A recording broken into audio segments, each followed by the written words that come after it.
what living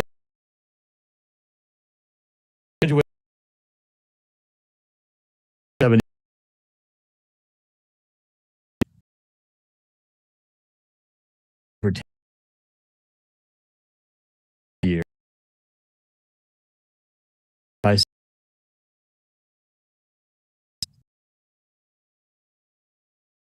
For me, when he was on the staff of which was legislation in Congress to try to get declassified, still classified documents on the Kennedy assassination. And Doug worked for 3 of the review boards through September 1998. He was a senior analyst on the military records team, and he was promoted to military records. Doug also played a pivotal role in a thorough examination of the autopsy record. Doug also did the military at his. It's indispensable, and it was groundbreaking in his interviewing of people to the cover-up of the Kennedy assassination. And I'm working on that.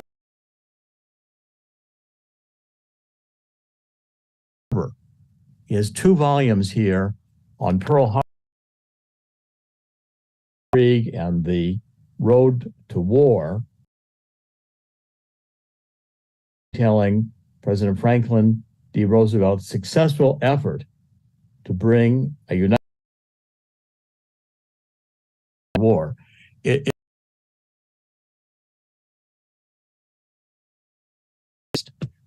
And what we're going to talk about today, Doug has, part of it reads like a novel.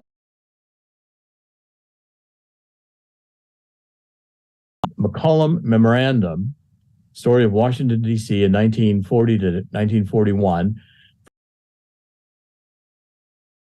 Provocation.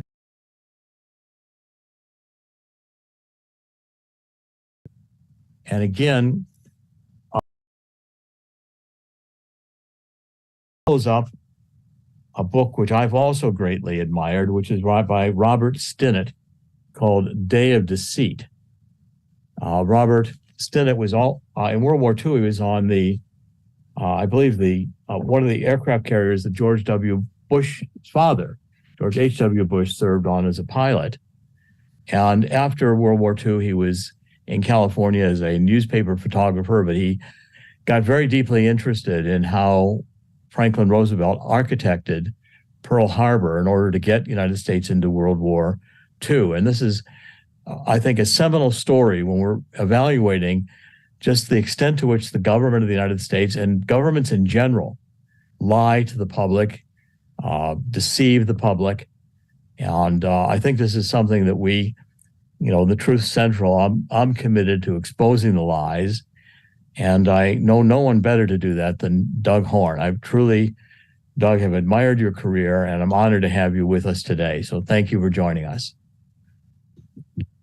Dr. Corsi, thank you very much for that generous introduction. It's my pleasure to be here and to talk today for about 2 hours about this subject, which I'm so interested in and which, as you said, is so important. So the book, the McCollum Memorandum, begins in October of 1940. And so what I would like to do here is provide the audience with just a little bit of background about what happened before the book begins. So as everyone will recall, on September 1st, 1939, Germany, Nazi Germany, invaded Poland, and that kicked off what eventually became World War II. in May of 1940, things accelerated quite a bit when Nazi Germany invaded France and the Netherlands and Belgium on the same day, on May the 10th, 1940. And within the following month, Holland and Belgium were defeated and surrendered, and the British Army was defeated, kicked off the continent of Europe. They all barely escaped it, the Dunkirk evacuation, and the French collapsed. French army did not fight well, and it collapsed. So the response to these events by President Roosevelt in the United States was that in May of 1940, he requested and got the Congress to agree to increase our defense spending by 500%. Can you imagine that happening today? That was quite an increase, 500% increase voted by Congress in May of 1940 in response to Roosevelt's request. Because once Nazi Germany invaded Western Europe and was slicing through it like a hot knife through butter, the panic was on. So then in July of 1940, Roosevelt persuaded the Congress to pass the Two-Ocean Navy Act, which was going to dramatically increase the size of the United States Navy to become by far the largest Navy in the world, one that could fight the defensive in one ocean and fight on the offensive in the other ocean, if necessary. So that's most of the background before this book begins. And the final thing I would mention is that because America at this time was an isolationist nation,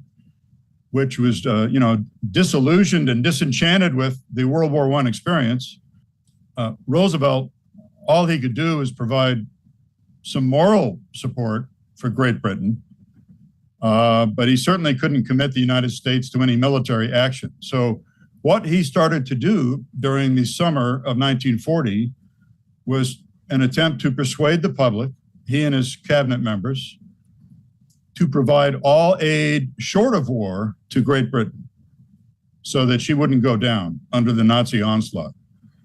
And a large part of that effort was what we now call the Destroyers Bases deal. So on September 3rd, 1940, Roosevelt announced something he had been working on for months, which was to give Britain 50 old American destroyers, World War I vintage destroyers that were in mothballs, give them 50 destroyers in exchange for property rights on 8 British bases in the Western Hemisphere. So this was a very ticklish thing to accomplish without going to Congress, but he pulled it off. And that was announced on September the 3rd, 1940. So the final event that occurs that I want to tell you about before this book begins was the Tripartite Pact. Now, I don't want anybody's eyes to glaze over here because we got a lot to talk about, but the Tripartite Pact, which was signed between Nazi Germany, Fascist Italy, and Imperial Japan on September 27th, 1940, was basically a defensive alliance against the United States. So these three nations, which Roosevelt had come to refer to in private as the bandit nations, they announced that there was a new world order and that the world had to recognize the new world order in Europe under Germany and Italy and had to recognize the new world order which was being put in place in the Far East under Japan. And furthermore, the pact stated that if the United States was to attack any one of those three countries, that all of them would go to war against America. So it was an attempt to warn off the United States. They knew where our sympathies were, the whole world did, and to warn us off and try to prevent us from attacking any one of them. So this is the background for where the McCollum Memorandum begins, which is in October 1940. Now, one more bit of background. In the same month that Hitler invaded France and the Netherlands and Belgium, Roosevelt decided to change the home port of the U.S. fleet from San Diego and San Pedro on the West Coast to change the home port to Pearl Harbor in Hawaii, moving it westward by about 5,000 miles. What he did was, at the end of an annual fleet exercise, he told the fleet to stay in Hawaiian waters and to go to Pearl Harbor instead of coming back to the West Coast.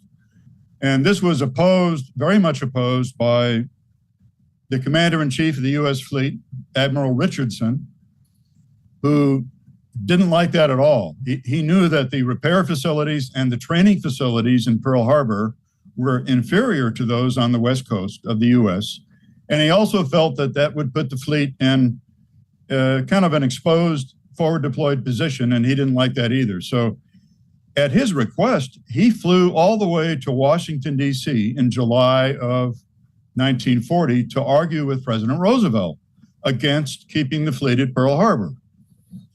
And they had frank discussions, and Roosevelt told him, no, that's the way it's going to be. He said, I've done this as an act of deterrence to keep Japan from any mischief in the Pacific. And if our fleet remains forward deployed at Pearl Harbor, perhaps they'll think twice about making any aggressive moves on the British Empire or the Dutch East Indies. So Richardson lost that argument. So I'm going to tell you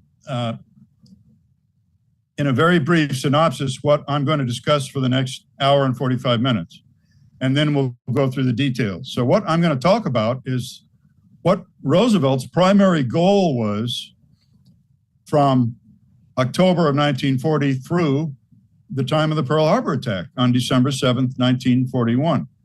So his primary goal was clearly, undeniably, to get into the war as a belligerent and to fight Nazi Germany. That was what he was interested in doing.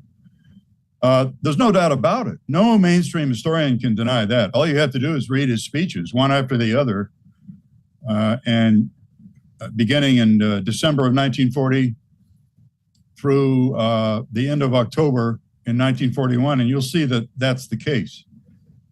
So there are two key events I'm going to be talking about today that serve as a Rosetta Stone, if you will, a Rosetta Stone to understanding how Pearl Harbor came about, the Pearl Harbor attack. So the first Rosetta Stone that I'll be talking about will be the Argentia Conference between Roosevelt and Churchill, which was held at sea on the battleship HMS Prince of Wales off the coast of Newfoundland at a new base we were building called Argentia.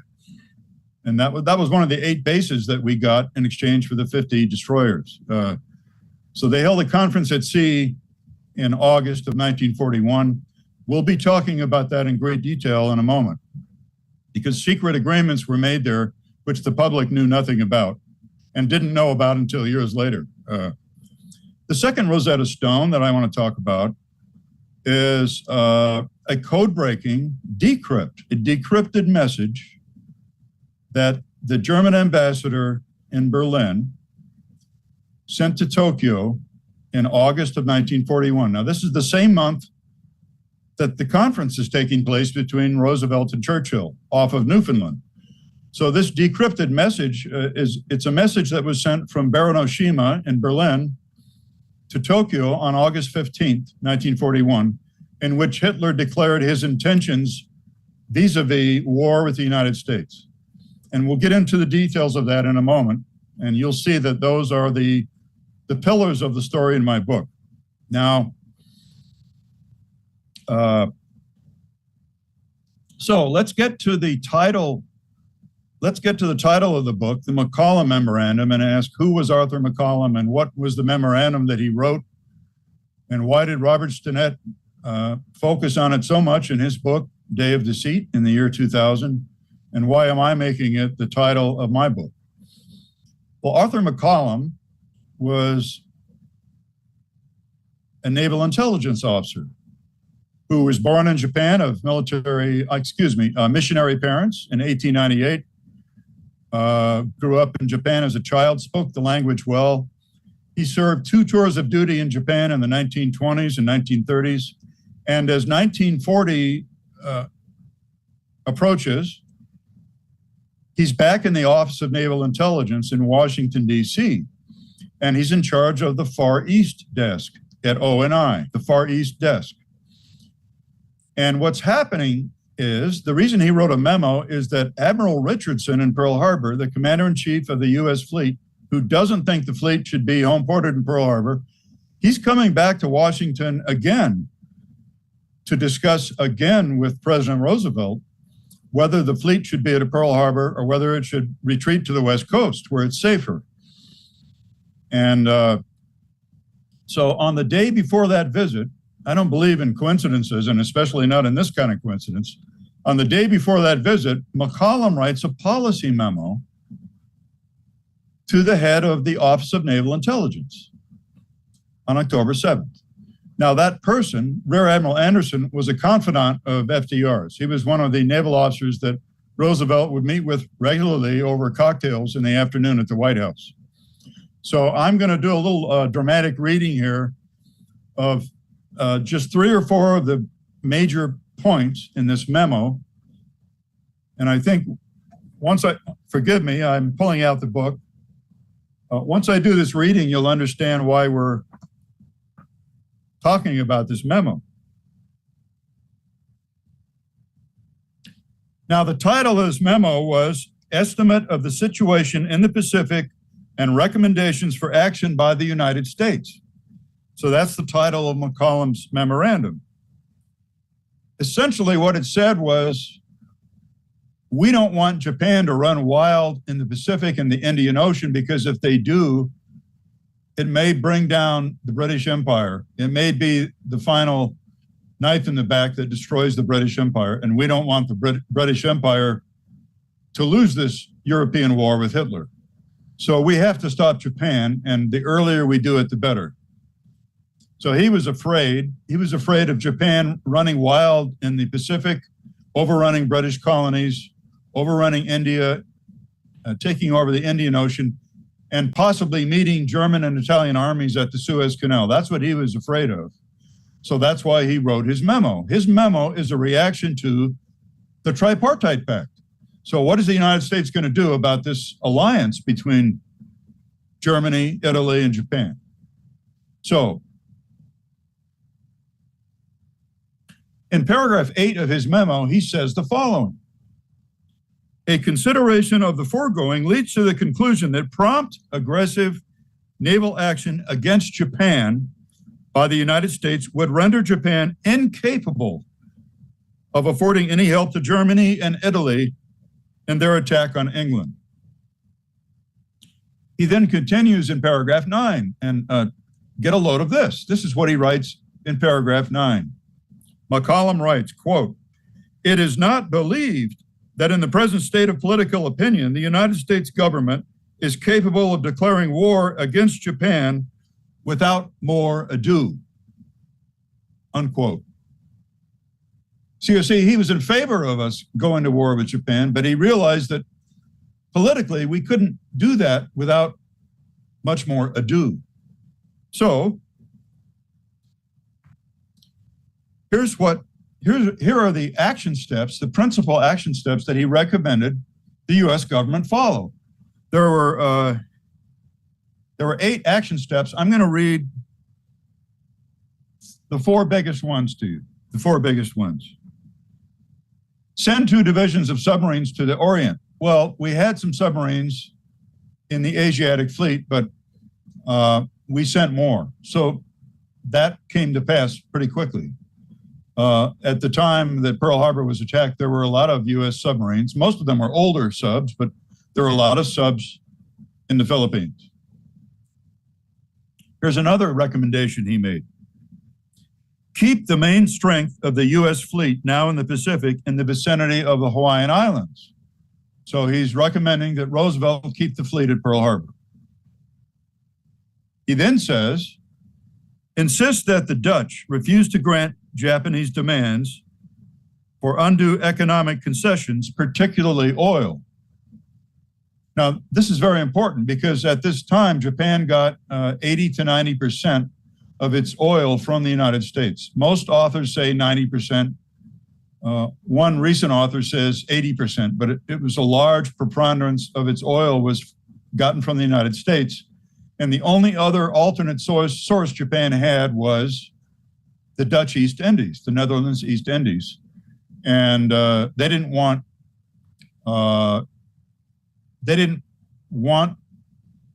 to think about, the Japanese didn't want to think about what would happen if the US cut off their oil. So they were beginning to desire negotiations with the Dutch East Indies for oil deals in case we cut off their oil. Japanese were afraid of that. So the final point in the memo, and listen carefully to this one because this happened also, completely embargo all US trade with Japan in collaboration with a similar embargo imposed by the British Empire. Cut off all trade with Japan, which would have meant cutting off all the oil too. Well, that did happen. That happened in late July of the next year, 1941. So, in the final paragraph of his main text, this is the bombshell. Listen to what McCollum writes to the head of ONI for further transmission to the president. He writes the following, quote, "If by these means Japan could be led to commit an overt act of war, so much the better. At all events, we must be fully prepared to accept the threat of war," unquote.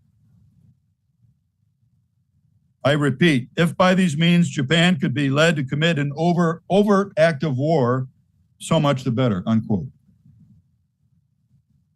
And then in his summary, he said, "It is to the interest of the U.S. to eliminate Japan's threat in the Pacific at the earliest opportunity by taking prompt and aggressive action against Japan," unquote. So this is the McCollum Memorandum, and this is the beginning, the implementation of all these steps is the beginning of Roosevelt's shift from deterrence to provocation.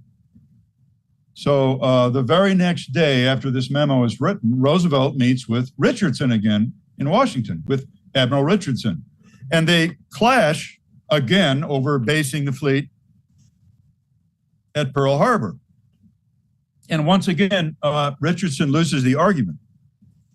Now, what I want to do is read you the one big quote, the memorable quote from the meeting between Admiral Richardson and President Roosevelt on October the 8th.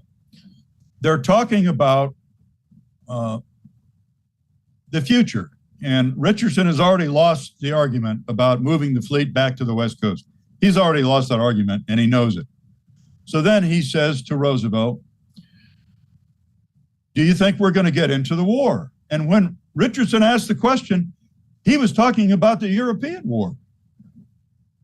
Because when he talked to Roosevelt in July, earlier in July, he got the impression that Roosevelt was going to enter the European war if he got reelected, that it was just a matter of getting reelected first. That was the impression Richardson got in July.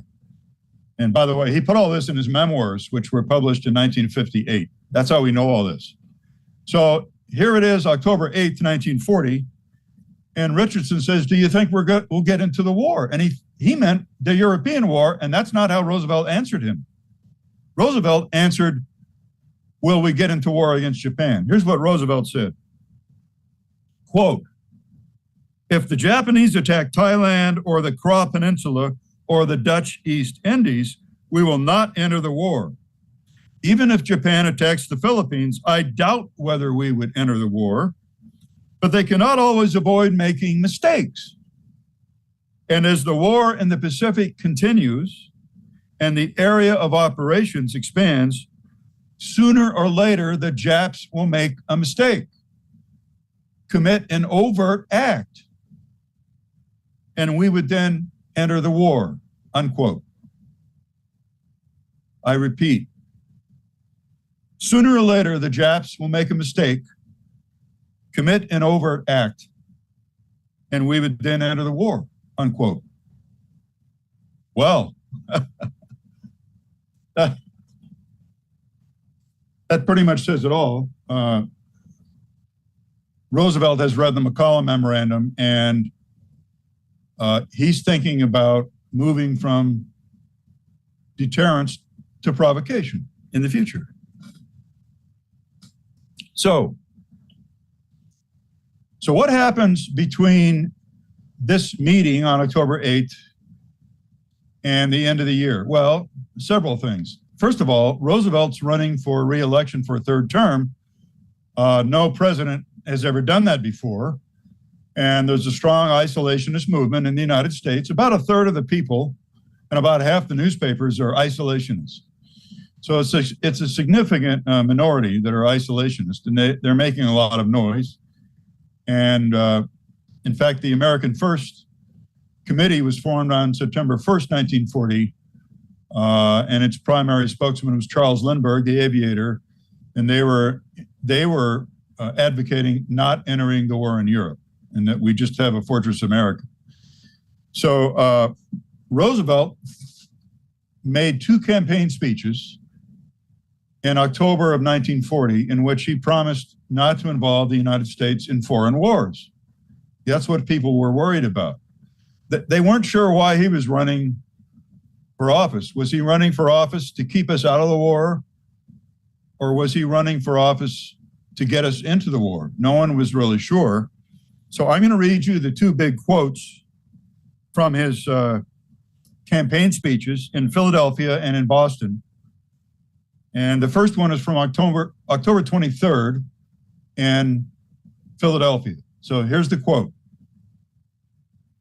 Quote, this is FDR. I give to you and to the people of this country the most solemn assurance there is no secret treaty, no secret obligation, no secret commitment, no secret understanding in any shape or form, direct or indirect, with any other government or any other nation in any part of the world to involve this nation in any war or for any other purpose.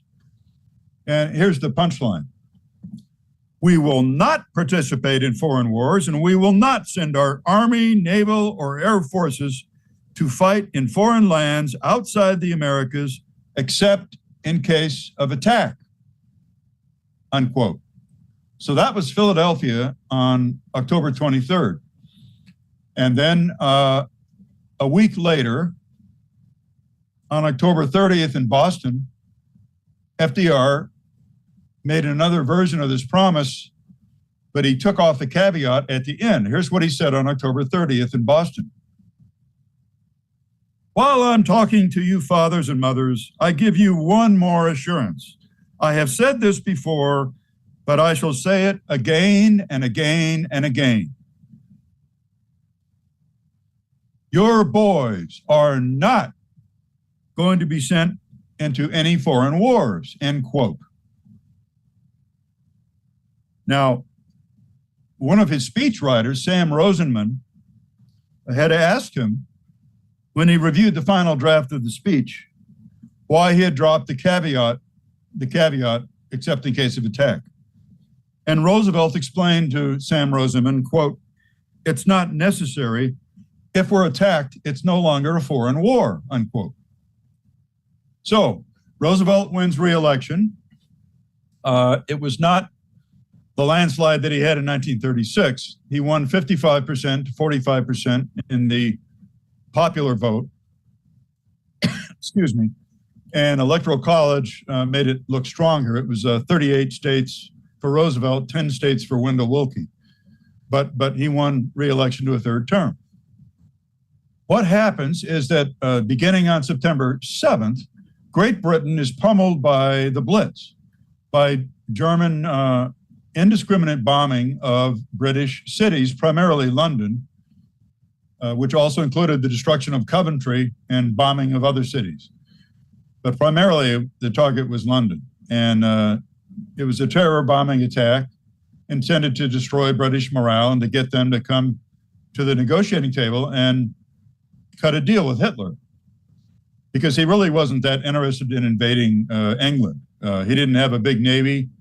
He was afraid of the water and afraid of the bad things that could happen if the invasion didn't go well. So he preferred to get the British to knuckle under with a bombing campaign, terror bombing. Meanwhile, Great Britain is ordering a lot of munitions from the United States under the policy called cash and carry. So, once Germany invaded Poland in September 39, Roosevelt got the Congress to amend the Neutrality Act, which allowed foreigners to buy munitions in the United States, but they had to pay cash for them. U.S. banks were not allowed to loan money anymore to belligerents, to other countries at war. U.S. banks were not allowed to do that anymore. So the person buying munitions in America had to pay cash, and they had to carry it away on their own ships or on ships of third nations. U.S. ships couldn't carry war material anymore. So under cash and carry, the British had been ordering and purchasing a lot of munitions in the United States. On December the 9th, while Roosevelt was on a fishing vacation in the Caribbean on board a U.S. Navy cruiser, the Tuscaloosa, he received a very important historical document from Churchill called the Very Long Letter. So the Very Long Letter, which Roosevelt received on December 9th, it was 10 pages, single-spaced, 4,000 words from Churchill to Roosevelt, basically said, thank you for the help you've given us up to now, but he said, we're almost broke. He said, Churchill told Roosevelt, we've already ordered more munitions and airplanes from your country for next year, for delivery next year, than we can pay for.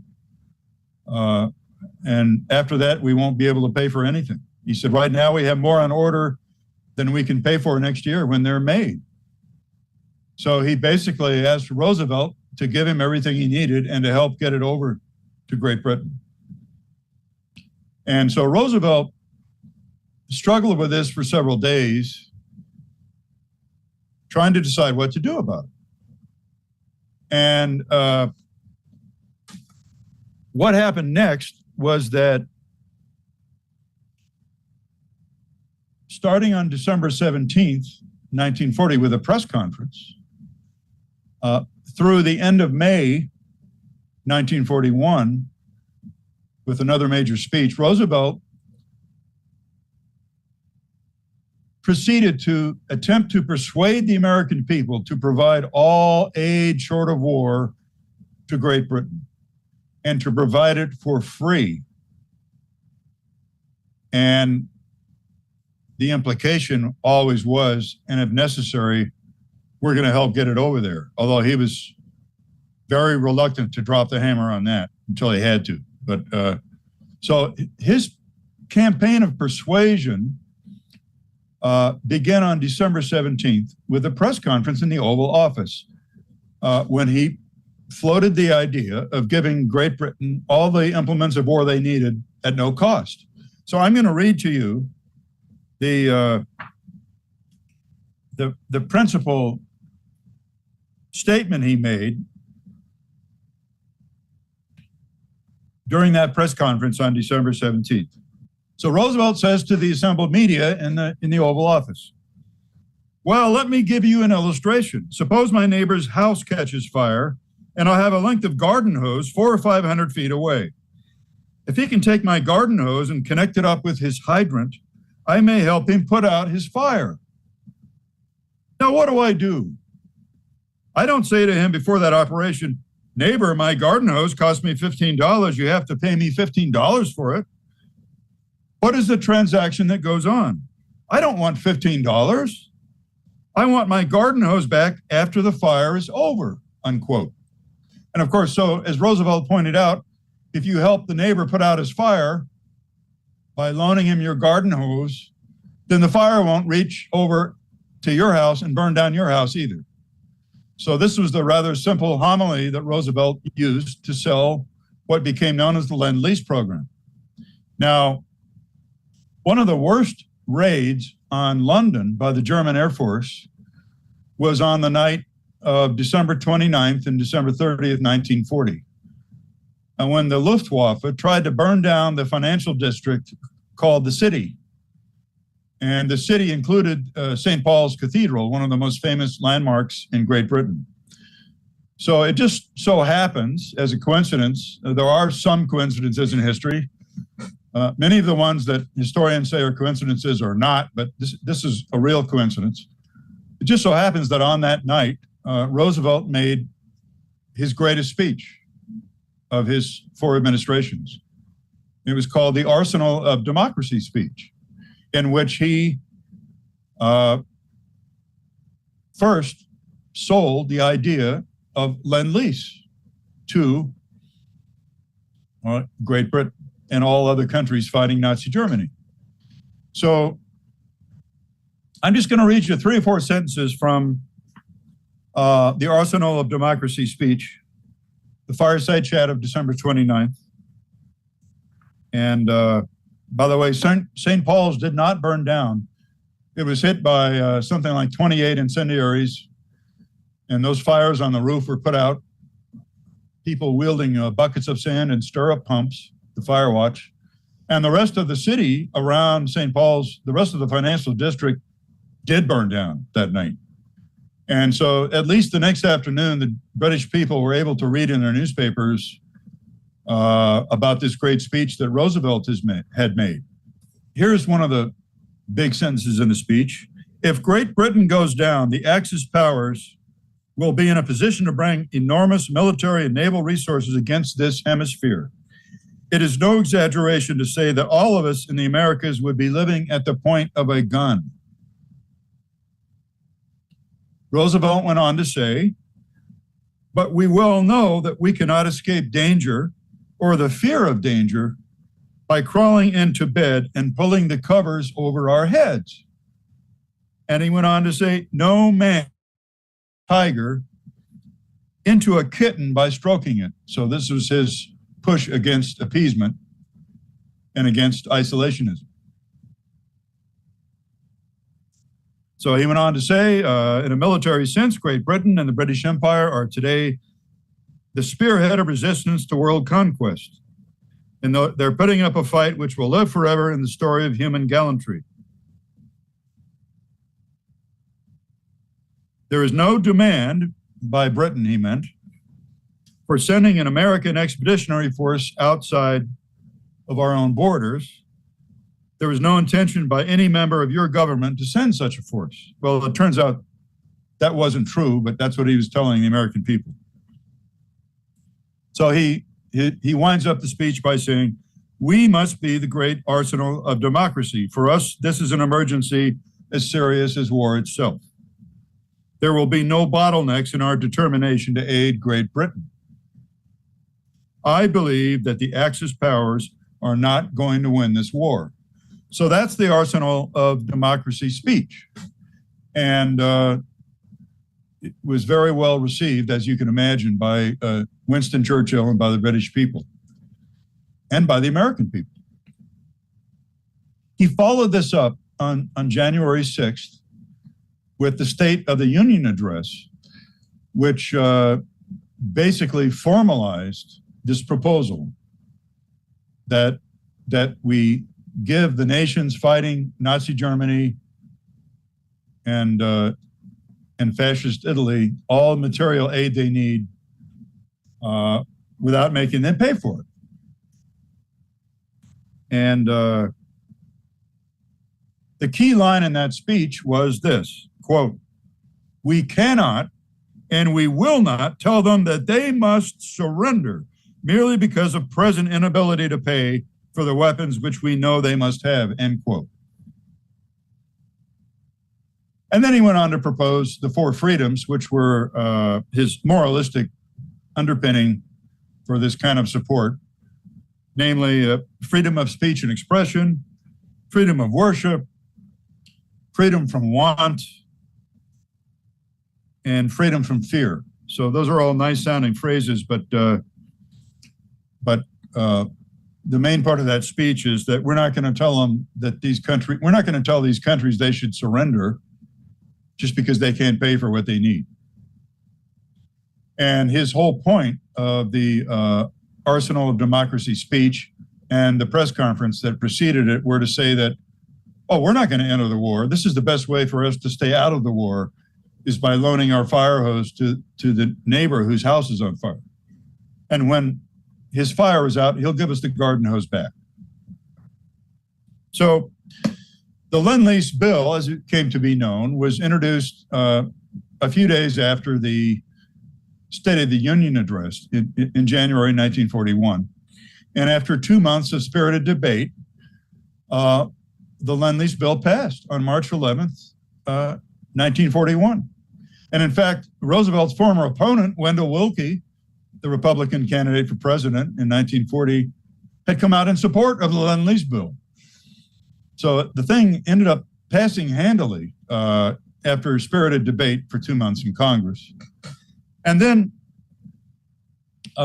immediately the interventionists and hawks on Roosevelt's cabinet, they wanted him to immediately begin to convoy these goods from the United States all the way to England.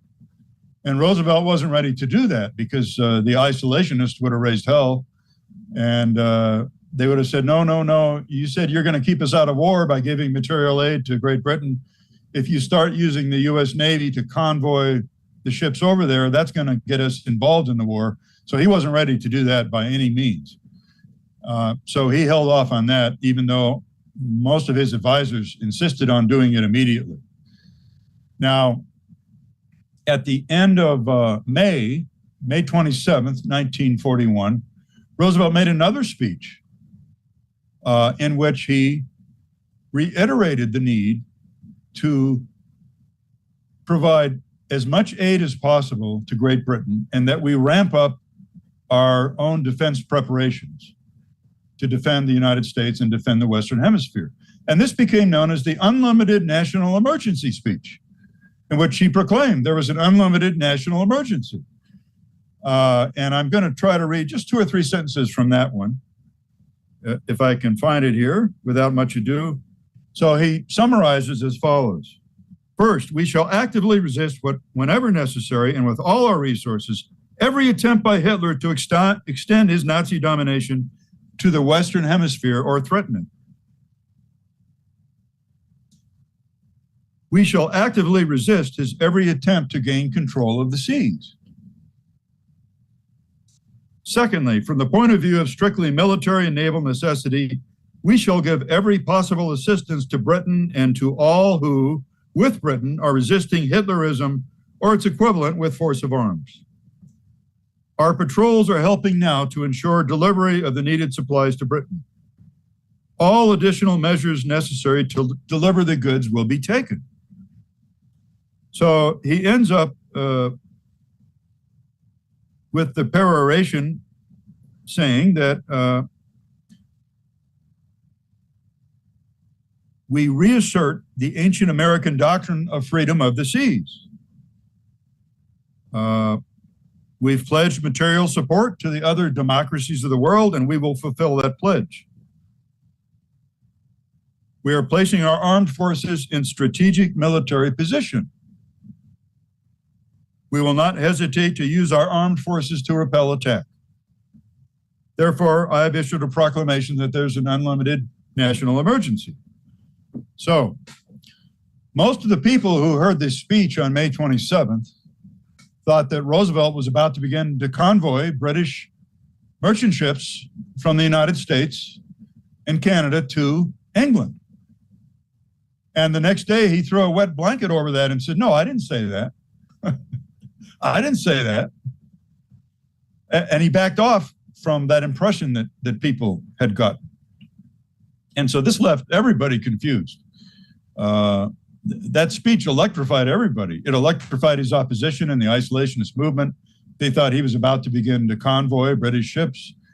And it electrified the interventionists like his Secretary of War and Secretary of the Navy, who wanted him to declare war on Germany. And if he wasn't going to do that, they at least wanted him to convoy the goods to England and protect those goods with the U.S. Navy so they wouldn't be sunk by German U-boats. And the next day, he backed off. And we now know why he backed off. Early in January 1941, both Churchill and Roosevelt became aware through intelligence sources that Germany was about to stab its temporary ally, the USSR, in the back.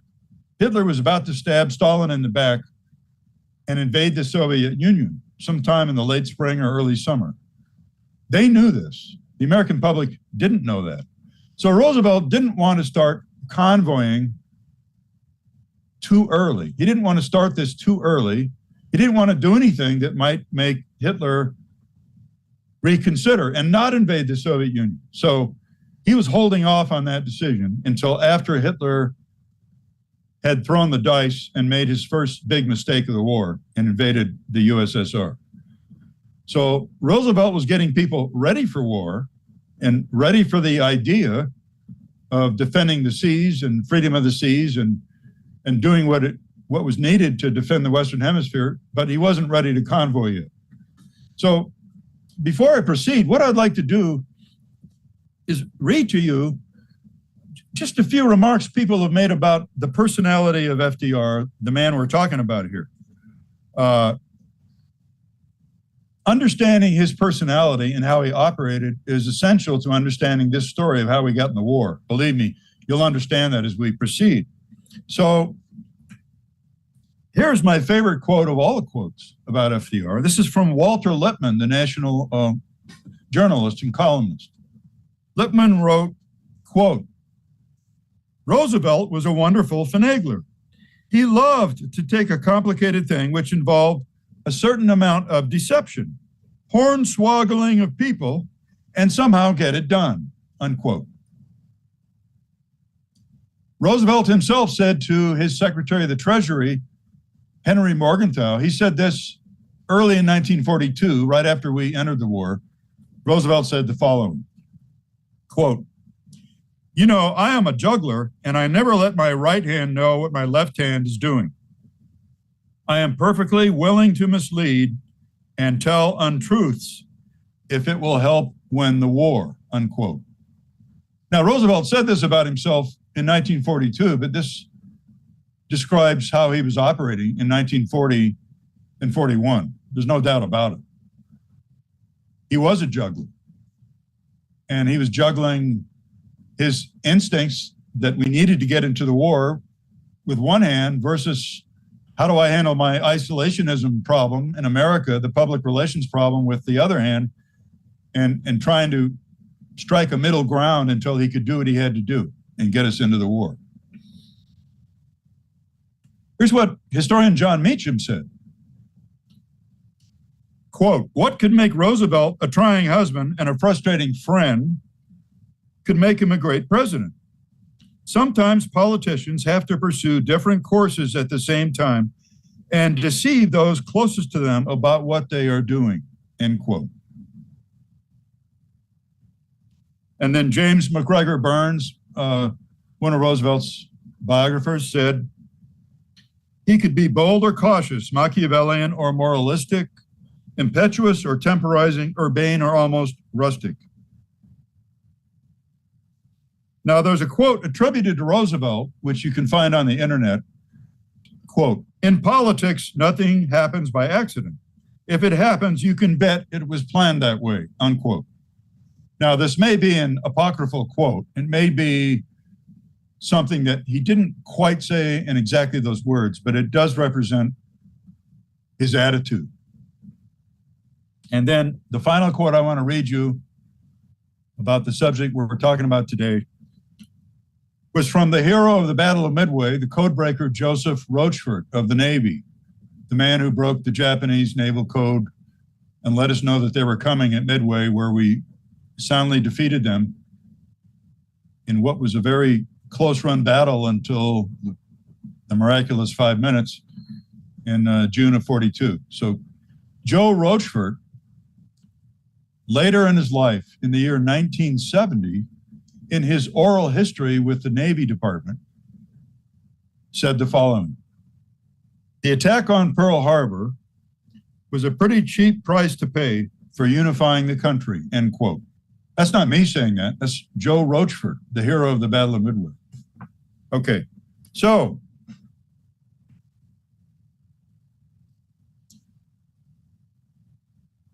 in June of 1941, June 21st, to be precise, Adolf Hitler, Nazi Germany, finally did what Roosevelt and Churchill knew he was planning and he invaded the Soviet Union. Now, these two totalitarian regimes really hated each other, and they had made a temporary peace pact, a non-aggression pact, in August of 1939, and agreed not to go to war with each other, and they had agreed secretly to divide up Poland. So that 2 weeks after Germany invaded Poland on September 1st, 2 weeks later, Stalin invaded the other half of Poland, and they cut it in half. And then for the next several months, Stalin proceeded to send Hitler blackmail payments, shipments of oil and lumber and food every month to keep Germany from attacking the USSR. So this all came to an end in June 1941. Hitler decided to invade the USSR and get rid of his principal enemy once and for all. And his thinking was, once I do that, I'll take care of Great Britain later. Britain hasn't succumbed to the air campaign. They haven't cut a deal with us. So we'll take care of them later. But first I have to destroy my main enemy, Joseph Stalin and the communist USSR, because Hitler wanted the breadbasket of Western Russia and the Ukraine. He wanted Lebensraum, living room, all that rich farmland. And he also wanted to engage in a murderous war of annihilation, a war of murder, and kill all the Slavs that he could and all the Jews that he could in Russia. So that's what that was all about. Now, once that happened, everything changed as far as Roosevelt was concerned. And while it was very important not to let Great Britain go down, Roosevelt knew after June 21st that Great Britain was no longer under threat of invasion, at least not during the year 1941. Hitler was now preoccupied with the USSR. And Roosevelt's preoccupation became not letting the USSR collapse and not letting them be defeated by Nazi Germany. And this will affect what he did late in July, which we'll get to in a minute. So during the summer, Roosevelt sent Harry Hopkins, his number one aide, over to visit Joseph Stalin. Hopkins had visited Churchill earlier that year, so he went over to Great Britain a second time, and then he went over to visit Joseph Stalin for the first time to try to assess whether they would stay in the war and keep fighting, and what they would need from us to keep fighting Hitler. Because Roosevelt knew that, hey, these two gigantic armies, 3 million German troops and equal numbers of Soviet troops, if not more, were fighting each other. And this was where the war was really going to be decided for the most part, the European war. It's going to be decided on Germany's Eastern Front with the USSR. So Hopkins reported back to FDR later that Stalin acknowledged to him that Great Britain and the USSR fighting alone could not defeat Nazi Germany, that they needed the help of the United States, and they needed the United States to actually enter the war as a combatant to defeat Hitler. Stalin acknowledged that. And so this was on Roosevelt's mind that summer. Now, before we proceed with the two Rosetta Stones of that I mentioned earlier, the Argentia Conference with Churchill in August 41 and the decrypted diplomatic message, I want to talk about Roosevelt's shift again from deterrence to provocation. Now, Roosevelt had a meeting on February 10th, 1941 with the head of the Navy, Admiral Stark, and some of his other cabinet members. And he said, I want you to conduct pop-up cruises using the U.S. Navy where they just pop up out of nowhere and appear very close to Japanese territorial waters all over the Pacific just to keep the Japs off balance. And by the way, that's how people talked in those days. It was the Japs, okay? They didn't say Japanese. And this includes Roosevelt. So Admiral Stark didn't like this idea at all. He he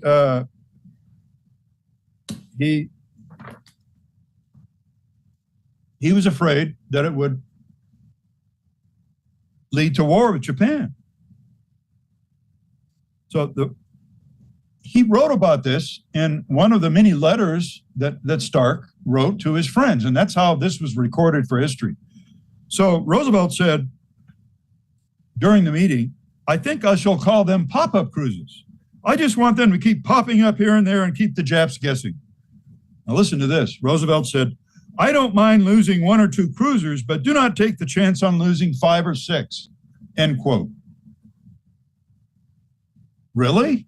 I don't mind losing 1 or 2 cruisers, but don't take a chance on losing 5 or 6?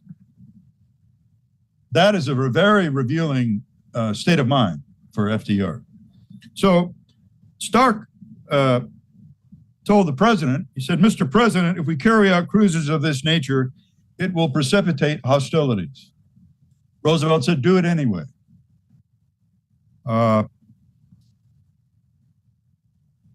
As it turned out, there were 3 pop-up cruises. One was in March of 1941, and the other 2 were in July and August of 1941. And in fact, on the night of July 31st, one pop-up cruise came very close to the entrance to the Bungo Strait. The Bungo Strait was the most sensitively guarded entrance to Japan's inland sea. Most of its fleet was home ported in the inland sea, and the southern channel leading into the inland sea was the Bungo Strait. And here's the diplomatic protest the Japanese filed on July 31st. Listen to this. Quote, "On the night of July 31st, 1941, Japanese fleet units at anchor in Tsukumo Bay in the Bungo Strait picked up the sound of propellers approaching Bungo Channel from eastward. Duty destroyers of the Japanese Navy investigated and sighted 2 darkened cruisers that disappeared in a southerly direction behind a smokescreen. When they were challenged, Japanese naval officers believed the vessels were United States cruisers," end quote. Well, they were. So remember, back on October 8th, 1940, Roosevelt had told Admiral Richardson, quote, "Sooner or later, the Japs will make a mistake and we will then enter the war," end quote. So that didn't happen on July 31st, 1941, but it might have, as the diplomatic protest reveals, as Roosevelt started moving from deterrence to provocation. So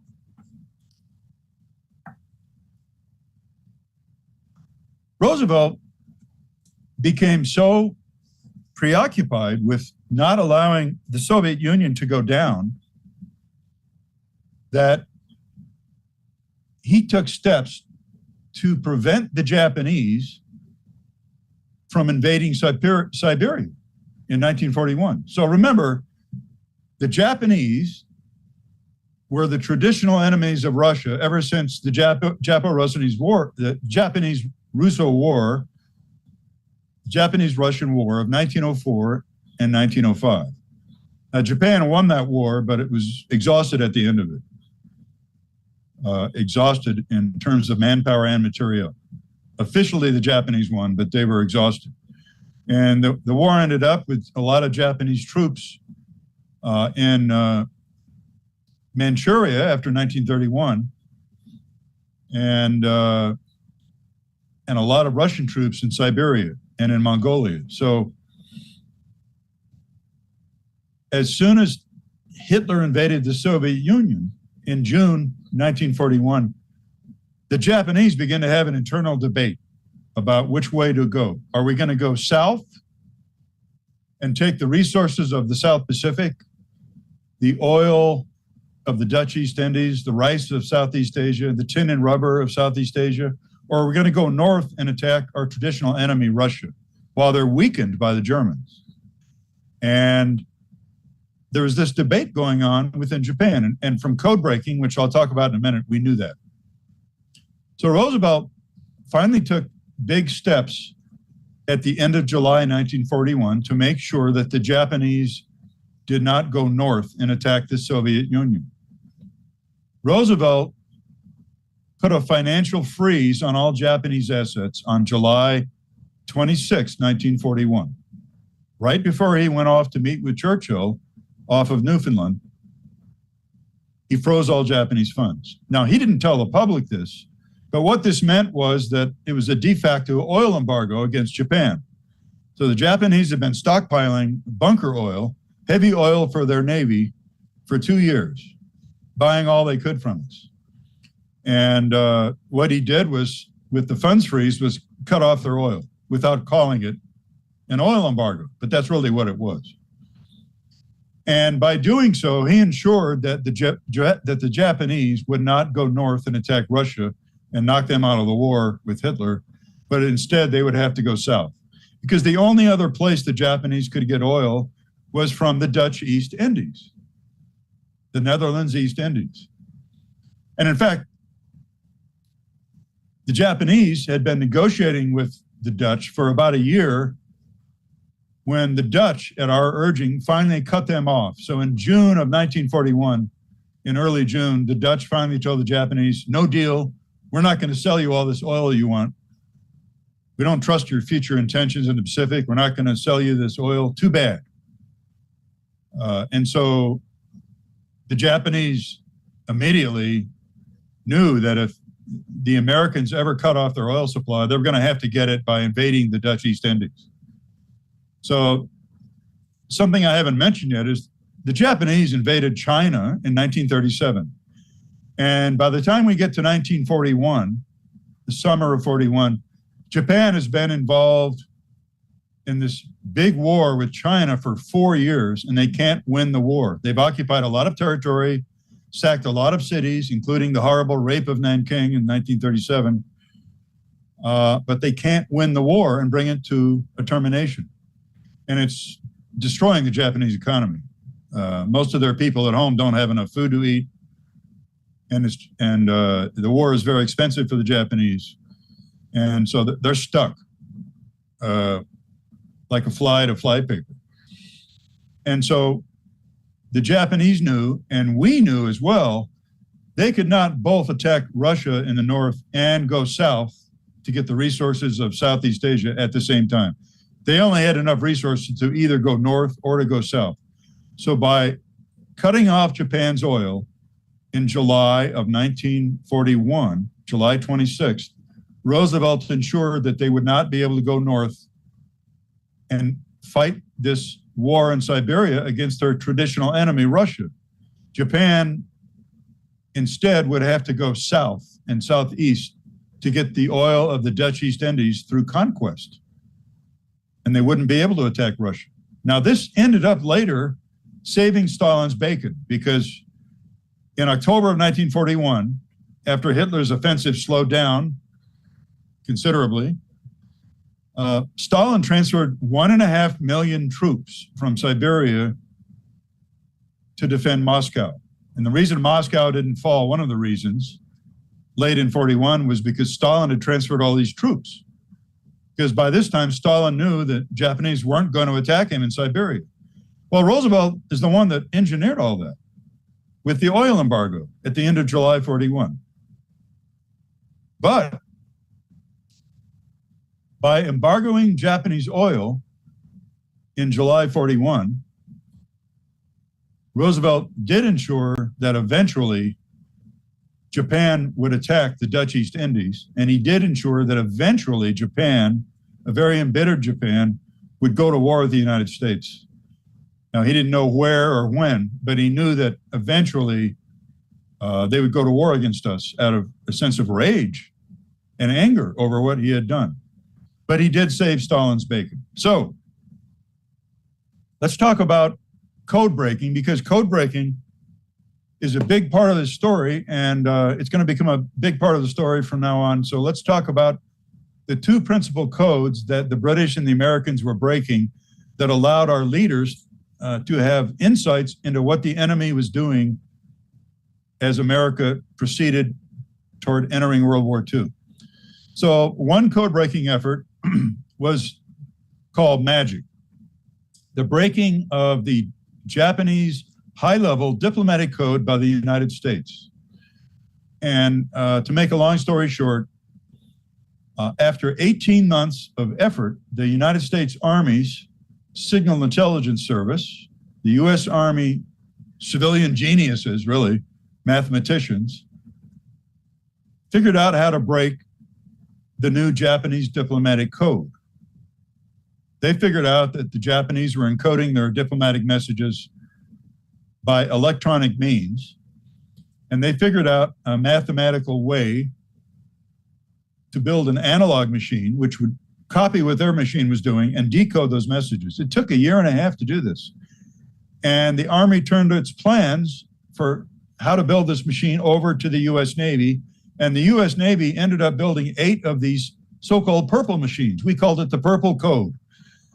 So there were 8 purple machines built by the U.S. Navy, and the first one became operational in late September 1940. A couple of weeks after Roosevelt met with Admiral Richardson. And the results were so astounding that the Secretary of War, Henry Stimson, called it magic. So the product of the purple machine became known as magic intelligence, or just magic for short. So from late September 1940 until the end of World War II, the United States was able to break every single Japanese high-level diplomatic message all over the world. And we knew what the Japanese government was thinking insofar as the government was telling its own diplomats. Whatever they were telling their diplomats, we could read it very quickly with the purple machines that we built. There was another major code-breaking effort, and that was the attempts to break the Japanese Navy's operational code called JN-25, Japanese Navy 25. So the British were about 1 year ahead of us in this effort. So they began breaking JN-25 very effectively by December of 1939. And we first began breaking the JN-25 Japanese Navy military operational code in late September 1940, a little bit after we started breaking the diplomatic messages. Now, the Japanese Navy code, JN-25, was not a machine code. It couldn't be decrypted by a machine. It was a book code using code books and padding encipherment. I won't go into that here. It's in the book. And it was very laborious, very labor intensive. And the British and we knew it was a book code and we knew how to break it. It was just very, very labor intensive and very, very time consuming. And the British were about a year ahead of us, and they donated a lot more code breakers to breaking JN-25 than we did. So those two efforts will become a big part of our story very soon. Now let's talk about what President Roosevelt did to Admiral Richardson. After he met with him and quarreled about whether the fleet should remain in Pearl Harbor, Roosevelt decided to fire him. And Admiral Richardson read in the Kiplinger newsletter, if you can believe that, in an economic newsletter, he read a few weeks later that he was going to be fired by the president because he was against war with Japan. Like, what? In an economic newsletter? But it was true. The leak was true. And he was fired, and a year early. So on February 1st, 1941, Richardson was fired, and there was a major fleet reorganization of the U.S. Navy. So there was no longer Commander-in-Chief U.S. Fleet. There were now 3 major fleet commands. The Asiatic Fleet, which was a 4-star general, Admiral Hart, which was very small, old ships, very small. There was the Atlantic Fleet with a 4-star admiral. This was Admiral Ernest J. King, who had been promoted from 2 stars to 4 stars as part of this reorganization. So he became Cinque Land Fleet. And then the Commander-in-Chief of the U.S. Fleet, Richardson, was relieved by the first Commander-in-Chief of the Pacific Fleet. So on February 1st, Husband E. Kimmel was promoted to 4-star admiral from 2-star to 4-star, and he relieved Richardson a year early, and he became the first Cinque Pac, or Cinque Pac Fleet, in Pearl Harbor on February 1st. In August, Roosevelt and Churchill have decided, August 41, they've decided it's time we met each other face to face and got to know each other. So by this time, remember, the United States as a nation, and that includes the Congress, has decided to give Britain all the weapons it needs and other countries fighting the Axis, all the weapons they need. That includes China, the Chinese, it includes Greece, give them all the weapons they need to fight the Axis free of charge. Quite a commitment. So these two leaders, Churchill and Roosevelt, decide they need to meet each other in person, get to know each other. So Churchill goes west on the battleship Prince of Wales, HMS Prince of Wales, who participated in the fight against the Bismarck in May. And the Prince of Wales was, you'll remember the Bismarck sank the hood. It was a catastrophic explosion of the hood. Only 3 people survived. And then the Prince of Wales was badly damaged, but limped away and got home and got repaired.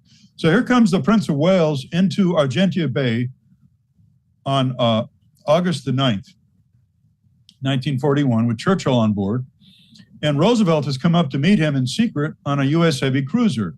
2 heavy cruisers went up there to meet Churchill, and the Augusta and the Tuscaloosa, forgive me. So Roosevelt was on the Augusta, and they met each other at sea and had a 4-day conference. The British came over hoping and expecting that they'd get a commitment from Roosevelt to declare war on Germany. Well, they didn't get that in public, and they didn't get anything close to that. The only document Roosevelt was willing to issue in public was something called the Atlantic Charter. But I'm here to tell you that was nothing but a propaganda document. That was a smokescreen by the devious politician, Franklin D. Roosevelt, to make it look like the conference really wasn't about very much. It was just a get-together session. That's the way he represented it afterwards.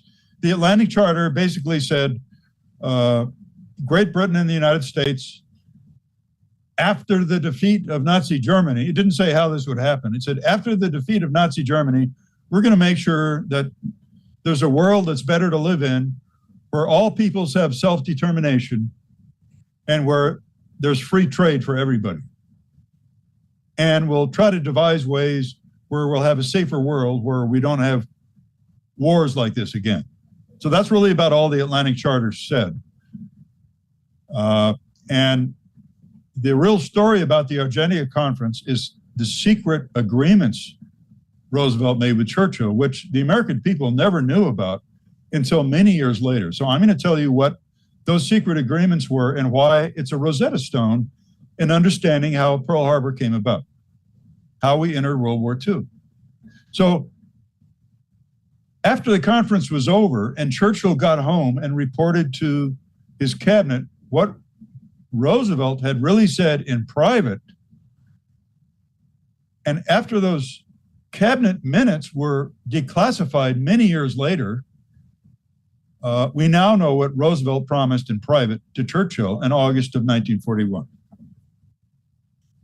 So I'm going to read you the key segments from the cabinet minutes. This is what Churchill reported to his cabinet after the meeting with Roosevelt in August 41 on the Prince of Wales. This is really incredible stuff. Churchill says that he, quote, got on intimate terms with the president, unquote, and that Roosevelt personally, quote, was obviously determined that the Americans should come in, unquote, to the war. Now, Roosevelt told Churchill, quote, he would wage war but not declare it, unquote. That he, quote, would become more and more provocative, unquote, and that the Germans, if they did not like it, quote, could attack American forces, unquote. Roosevelt, quote, made it clear that he would look for an incident which would justify him in opening hostilities, end quote.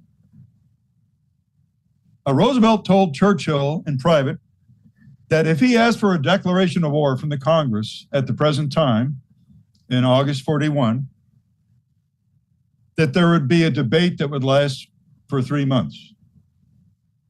which would have been true, by the way. And Roosevelt knew that even if he had carried the day and won the debate and the Congress had declared war, that we would have had a seriously divided country after that acrimonious debate, and we would have entered a major war without a united country, with a disunited country. So so Churchill reported, quote, "Everything was to be done to force an incident at sea," unquote. So the other secret agreement that Roosevelt made with Churchill was that starting on September 1st, he would commence American convoying by the U.S. Navy of British merchant ships from Canada all the way to Iceland, and that the British Navy could then take over the convoys from Iceland to Great Britain, which wasn't a very long trip.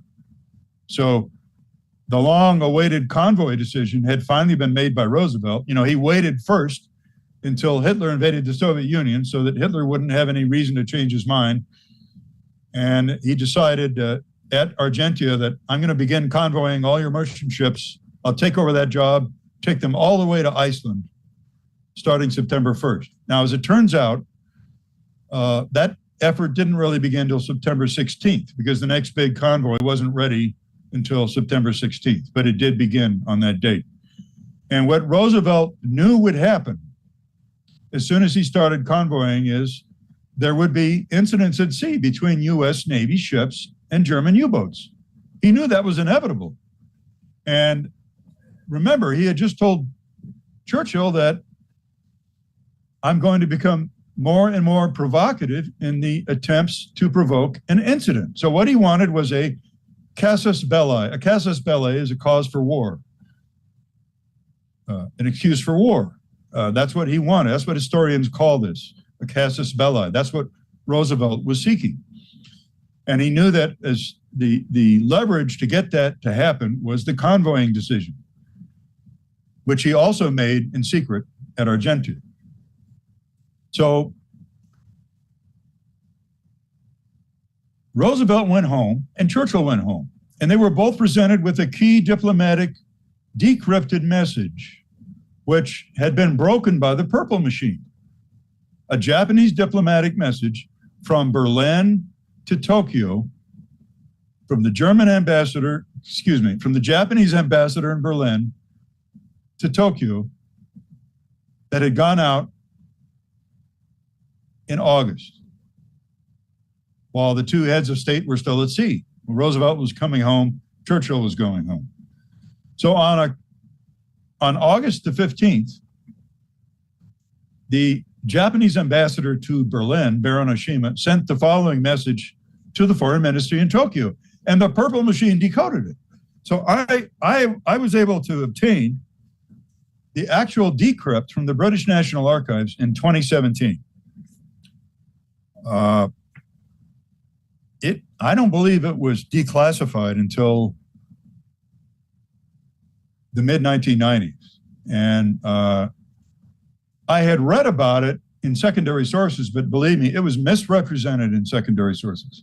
So when I got my hands on this document in 2017, I really raised my eyebrows. I said, oh my God.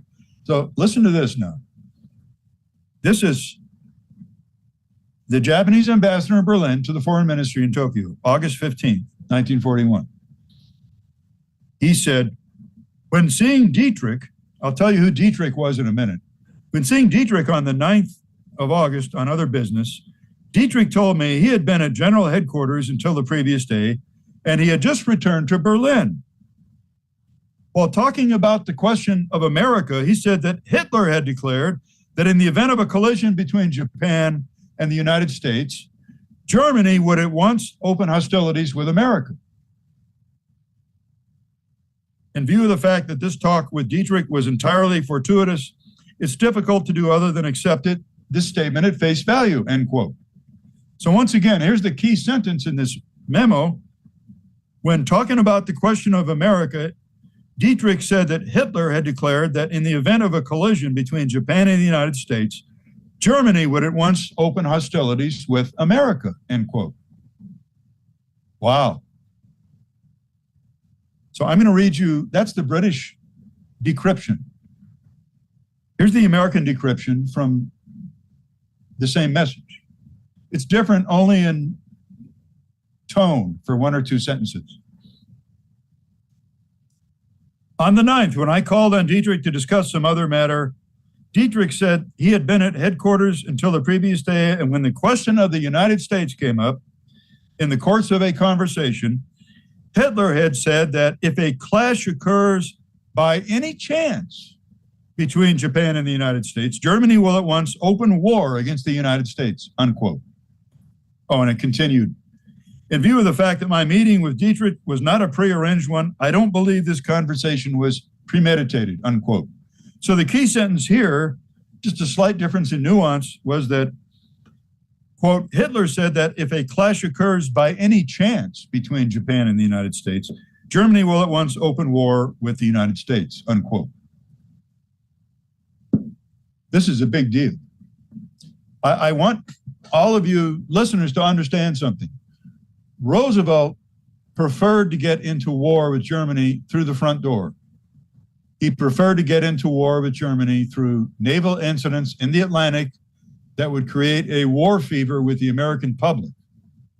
And so that the American people, he was hoping, would demand war against Germany because of U-boat unrestricted warfare. This is what brought us into World War I, was unrestricted U-boat warfare by Germany in 1917. That's what created the moral outrage for the Americans to enter the war. So Roosevelt was hoping for a repeat of that. So he was hoping to enter through the front door.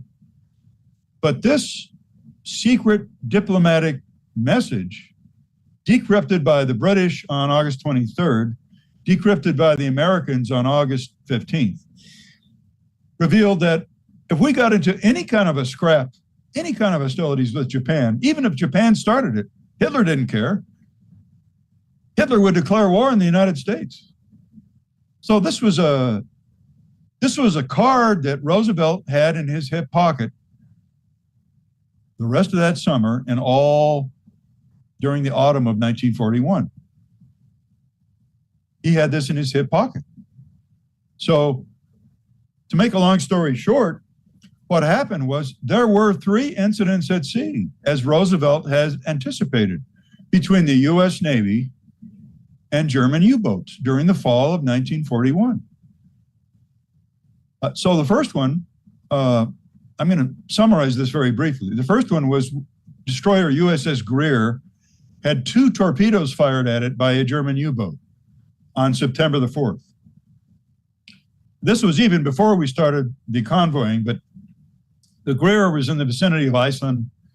We had U.S. troops defending Iceland, U.S. Marines, and the Greer was engaged in anti-submarine patrols and reporting the positions of U-boats to British airplanes. And the British airplanes were dropping depth charges on the German U-boat with the assistance of the Greer. Of course, Roosevelt didn't tell the American people that, but that's what was going on.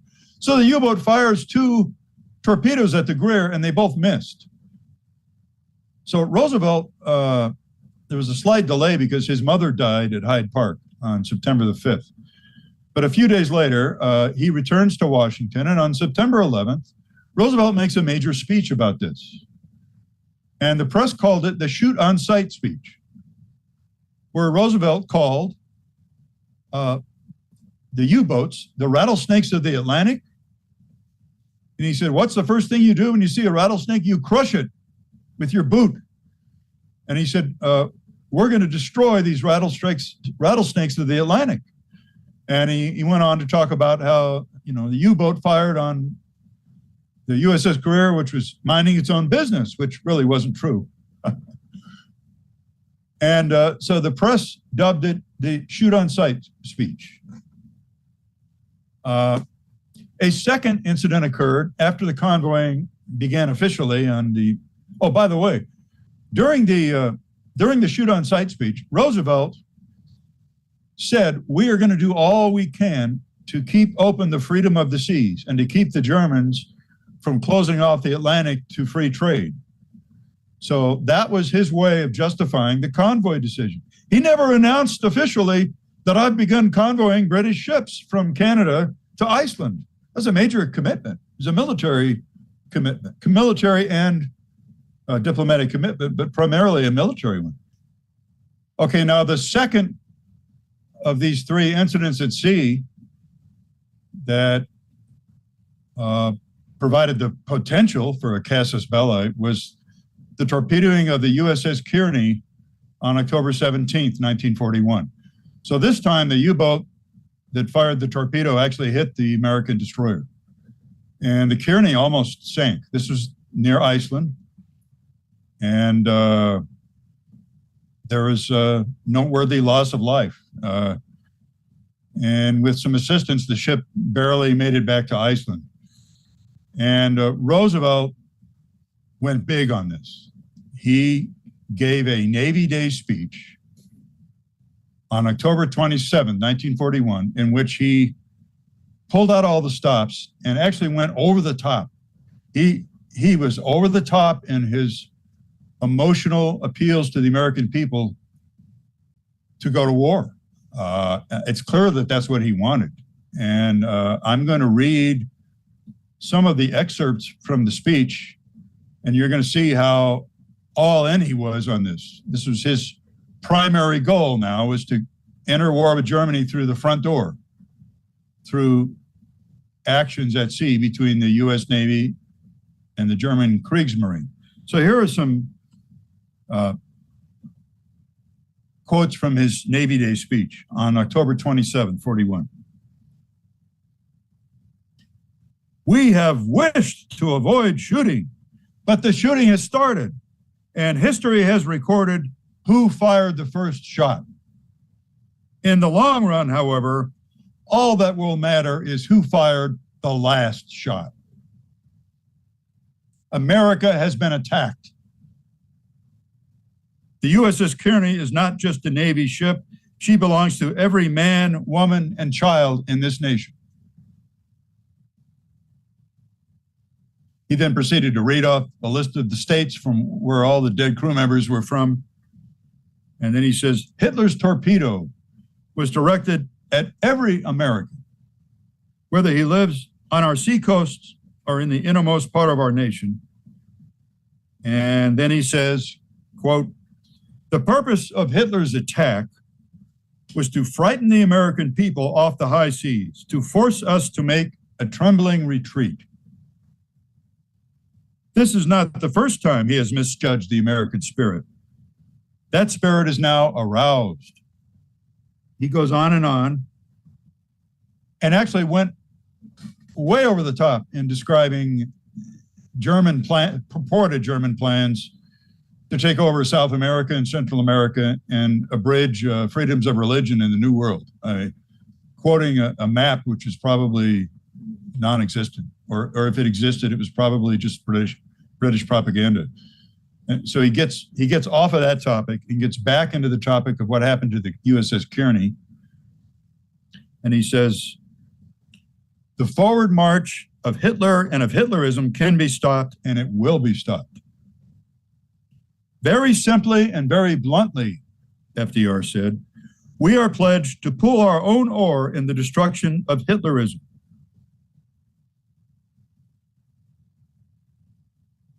Each day that passes, we are producing and providing more and more arms for the men who are fighting on actual battlefronts.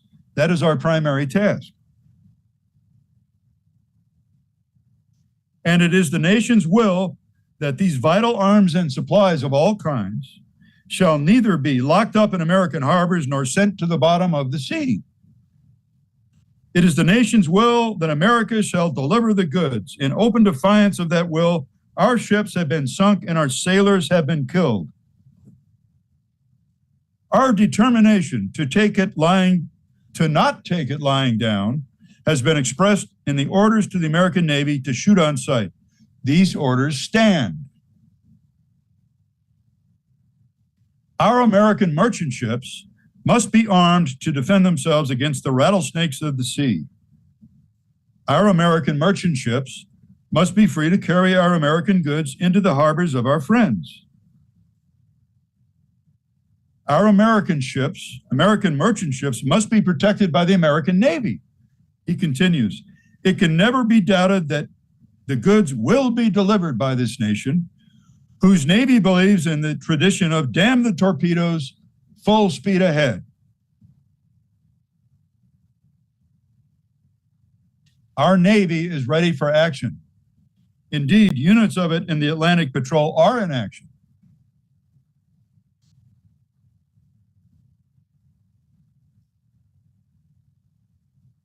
He goes on and on and on, and the end of his speech reads as follows. Today, in the face of this newest and greatest challenge of them all, we Americans have cleared our decks and taken our battle stations.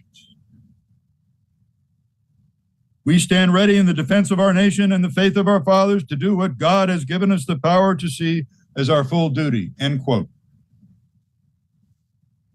It's quite an emotional peroration he made. And you know what? It didn't work. All it did was excite and agitate the isolationist movement, who went nuts for this speech, because the intent was clear.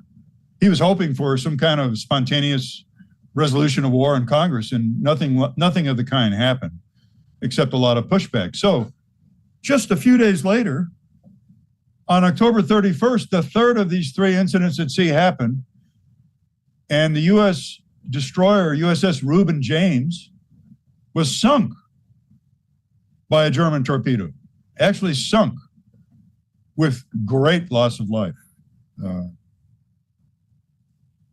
All the officers were killed. I think over 100 people died. And what did Roosevelt say about that? Absolutely nothing, because he knew that game was over. The thing he had promised to Churchill at Argentia was to become more and more provocative and hope for an incident at sea. And if the Germans didn't like it, they could attack U.S. ships. So this had happened 3 times now, and he knew it wasn't going to work. There was going to be no natural war fever arising from these incidents at sea between American destroyers and German U-boats. So he said nothing about the third incident, even though it was the most serious of the 3 incidents. So at this point, by October 31st, 1941, I would say by the next day, by November 1st, Roosevelt knew he could no longer go to war against Hitler, which was his primary goal, through the front door. He was going to have to use the back door. And the thing is, he had this card in his hip pocket from August. He had the magic decrypted message where Hitler had indicated to this general, Sepp Dietrich, in August, that if by any chance Japan gets into a clash with America, I will make war on the United States.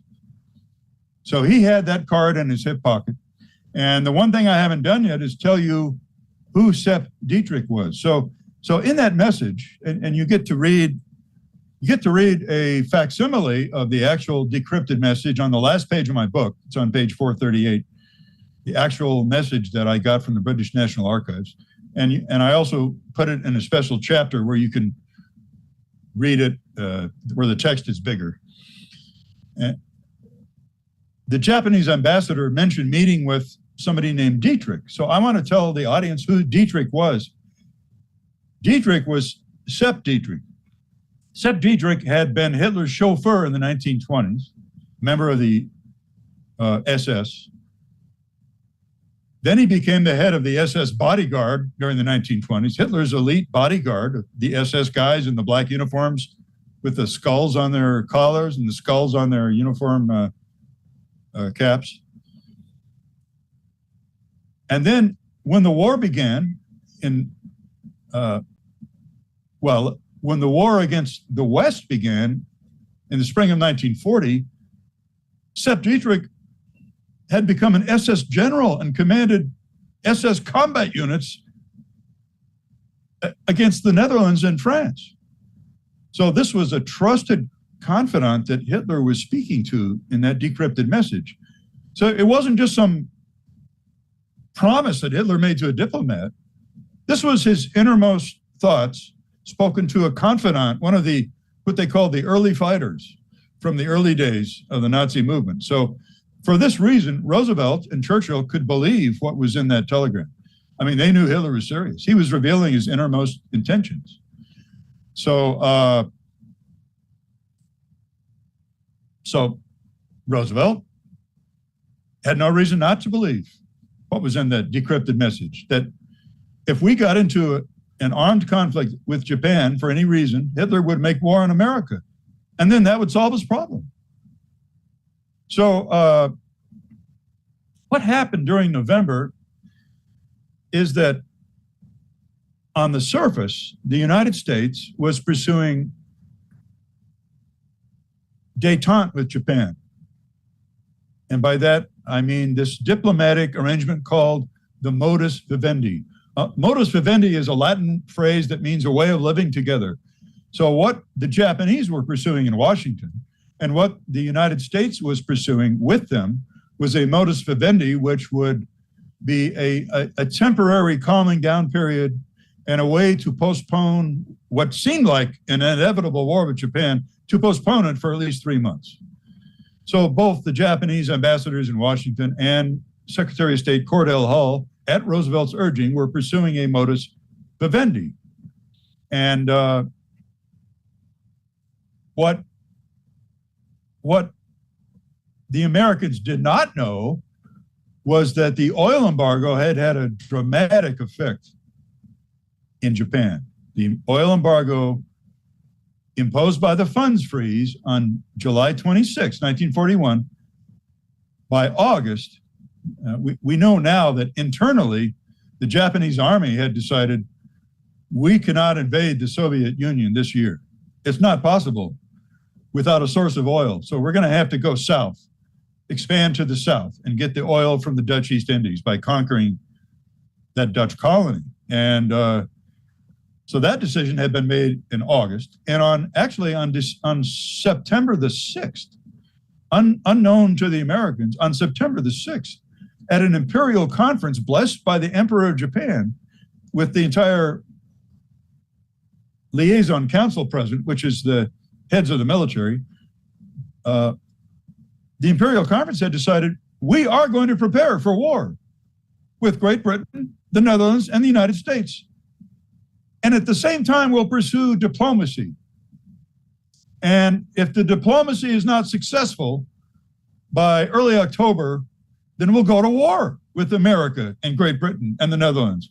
They made that decision on September the 6th, and we didn't know it.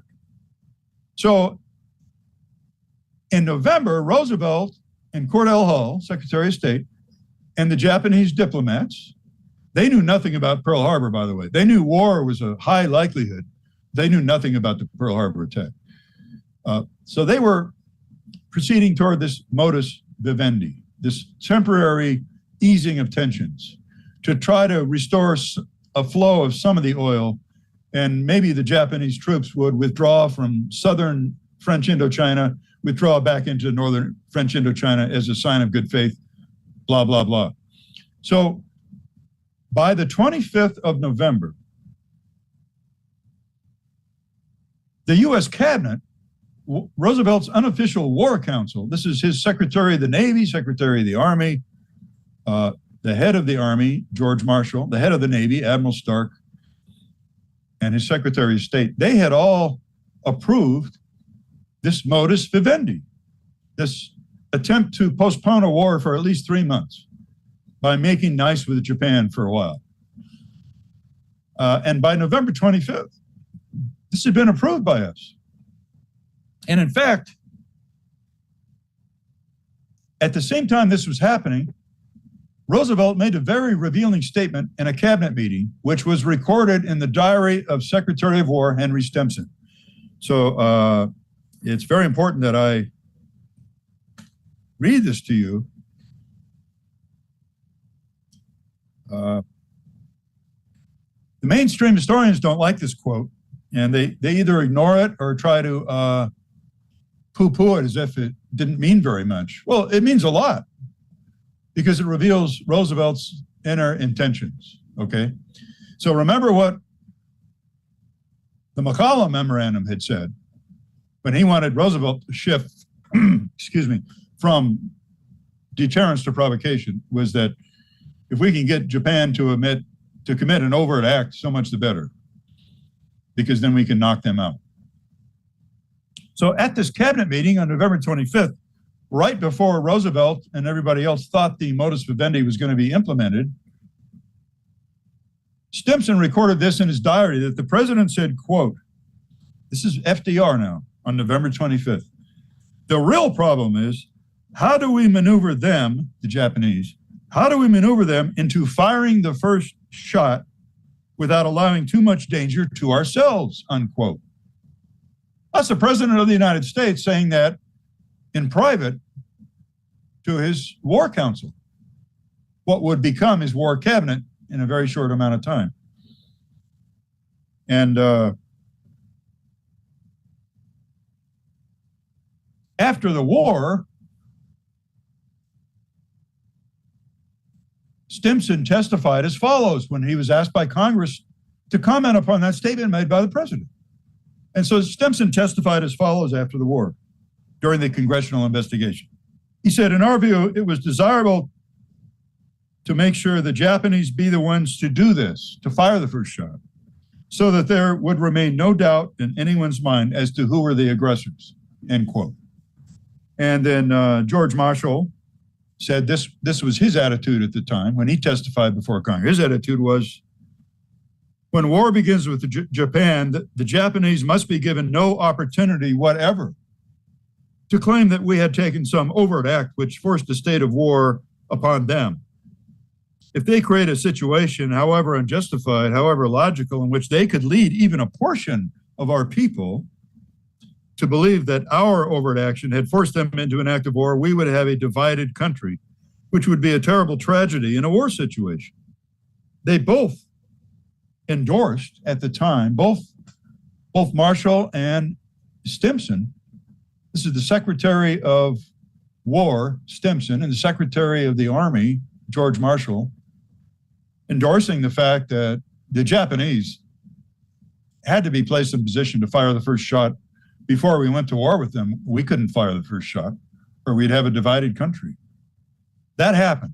Now, I want to back up just 3 days and a little bit more and tell you what was happening in Japan, because it becomes a major part of this story, of the Pearl Harbor story. War games were held in Japan, tabletop war games in September and October. Wargaming their entire war plans to expand to the south and to the southeast, which meant taking over Thailand, taking over British Malaya, taking over the British colony of Singapore at the tip of Malaya, eventually invading the Dutch East Indies, and eventually invading the Philippines.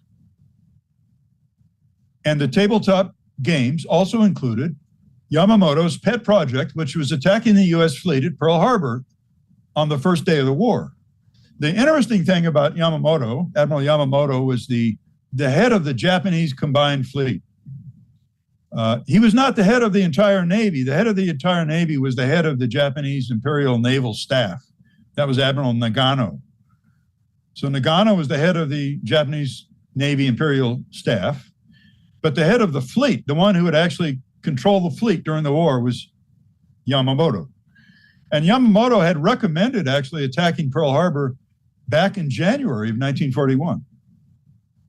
He said, if war becomes inevitable, only if it becomes inevitable, we should do this on the first day of the war to destroy American morale and destroy their will to fight, because he knew that Japan could not win a long war with the United States. They didn't have the industrial capacity to build enough airplanes, to build ships fast enough, and they wouldn't have enough oil. So he knew that the only way they could win a war with the United States was if they had a short war, a short victorious war lasting 6 months or a year. And the only way to win a short war, he thought, was to destroy the U.S. Pacific Fleet on the first day of the war. The Japanese Imperial staff, the Navy staff, never wanted to do that. They thought it was too dangerous, and they could see, losing, oh my God, we're going to lose most of our aircraft carriers. It's too dangerous a risk. So they never supported it. Well, Yamamoto, because of the force of his personality, he was a brilliant man, finally forced them into agreeing to do this in October. But even then, they didn't want to commit all 6 of their big aircraft carriers. They only wanted to use 3 of them, 4 at the most, but generally only 3 of them. So Yamamoto was so upset about these war games, where the staff revealed its lukewarm support, that he threatened to resign in the month of October. He threatened to resign as the head of the combined fleet, along with his entire staff. This is at a time when he knew his country was headed for war with the United States. They were headed for war, and he knew it. And he threatened to resign if he didn't get his way, if they didn't approve the attack as he envisaged it with all 6 large aircraft carriers. So he carried out his threat to resign in October, at which point the Japanese Imperial staff caved in and said, okay, you got it. He was too good a leader and too forceful a personality to have him resigning right before the war. So he got his way. So on November 7th, Yamamoto issued orders for all the ships in the Pearl Harbor Task Force to assemble way up north in a remote place called Hitokapu Bay, which is in the Kurile Islands, north of the main island of Honshu in Japan. So if you look at a map, you'll see the main island is Honshu, and then there's an island above that called Hokkaido, and then way above that is a string of islands called the Kurile Islands. So Hitokapu Bay was way up north. The Pearl Harbor Task Force of 30 ships were told to assemble there on November 22nd, by no later than November 22nd. That's all the message said. But this was sent out in the Japanese Navy's JN-25 code. All the other ships in the Japanese Navy, we knew from radio traffic, were assembling down south. We're assembling in Southeast Asia in what we now call Vietnam. We're assembling in southern China. And they were ready to move south. We knew that. So on November 22nd, Yamamoto made a serious blunder from the standpoint of operational security. He sent out an attack order for the Pearl Harbor attack over the radio in a message that could be intercepted because it went out on the radio waves to the entire First Air Fleet, which was the attack force coming at Pearl Harbor. And I'm going to read you the text of this message, which the mainstream historians do not want to talk about. They do not want to talk about this message. And thank God Robert Stinnett talked about it in his book, Day of Deceit, in the year 2000. So I'm going to read you his attack order for the Pearl Harbor operation, which Yamamoto sent out on November 22nd. From the Commander-in-Chief of the Combined Fleet to the First Air Fleet, those are the 6 big aircraft carriers in the Japanese Navy and all of their escorts. The task force, keeping its movement strictly secret and maintaining close guard against submarines and aircraft, shall advance into Hawaiian waters, and upon the very opening of hostilities, shall attack the main force of the United States fleet in Hawaii and deal it a mortal blow. The first air raid is planned for the dawn of X day, exact date to be given by later order. On completion of the air raid, the task force shall speedily leave enemy waters and return to Japan. Now, here's a very important sentence. The last sentence in the order says this: should the negotiations with the United States prove successful, the task force shall hold itself in readiness forthwith to return and reassemble. End quote. I'm going to interpret that for you. What he's saying is, if the negotiations, which have been going on for months, since February 41, and which are going on even now, if they are successful, you will not attack Hawaii, and instead you will turn around, reassemble, and come home, and you will not carry out the attack. A remarkable statement. a remarkable caveat for an attack order. But let's go back to the most important sentence in the attack order. The task force shall advance into Hawaiian waters. That's the first use of the word Hawaii, into Hawaiian waters. And upon the very opening of hostilities shall attack the main force of the United States fleet in Hawaii and deal it a mortal blow. Okay. Now, it's my contention, I'm going to cut to the chase here to save some time,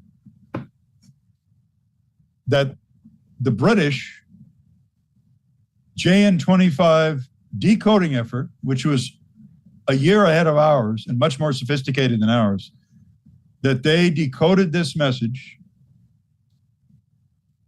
We know they had time to send it back to London, the decryption back to London, because people later said they did so. 3 of their codebreakers told later historians that we gave a warning about this to London, and we told them to pass it on to Roosevelt into Pearl Harbor.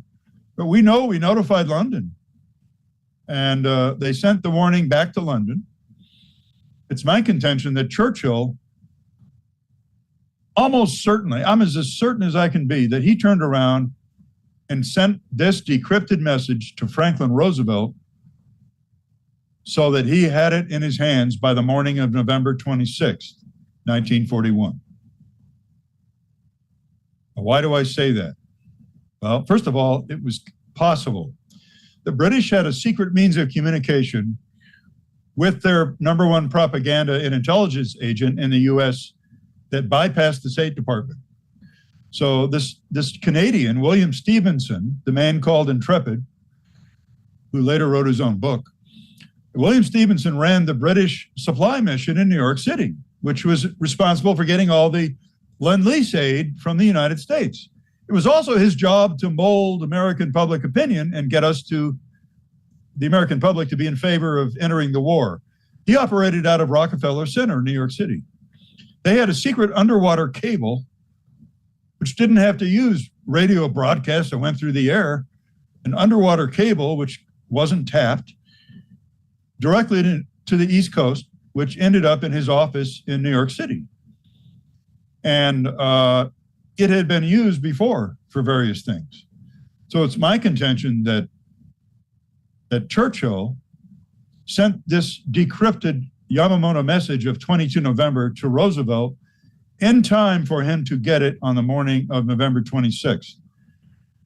Now, what happened the day after that? The day after that, on November 27th, after Roosevelt had sent Japan a brutal ultimatum, which had not been the plan. He sent them an ultimatum, which I'll talk about in a minute.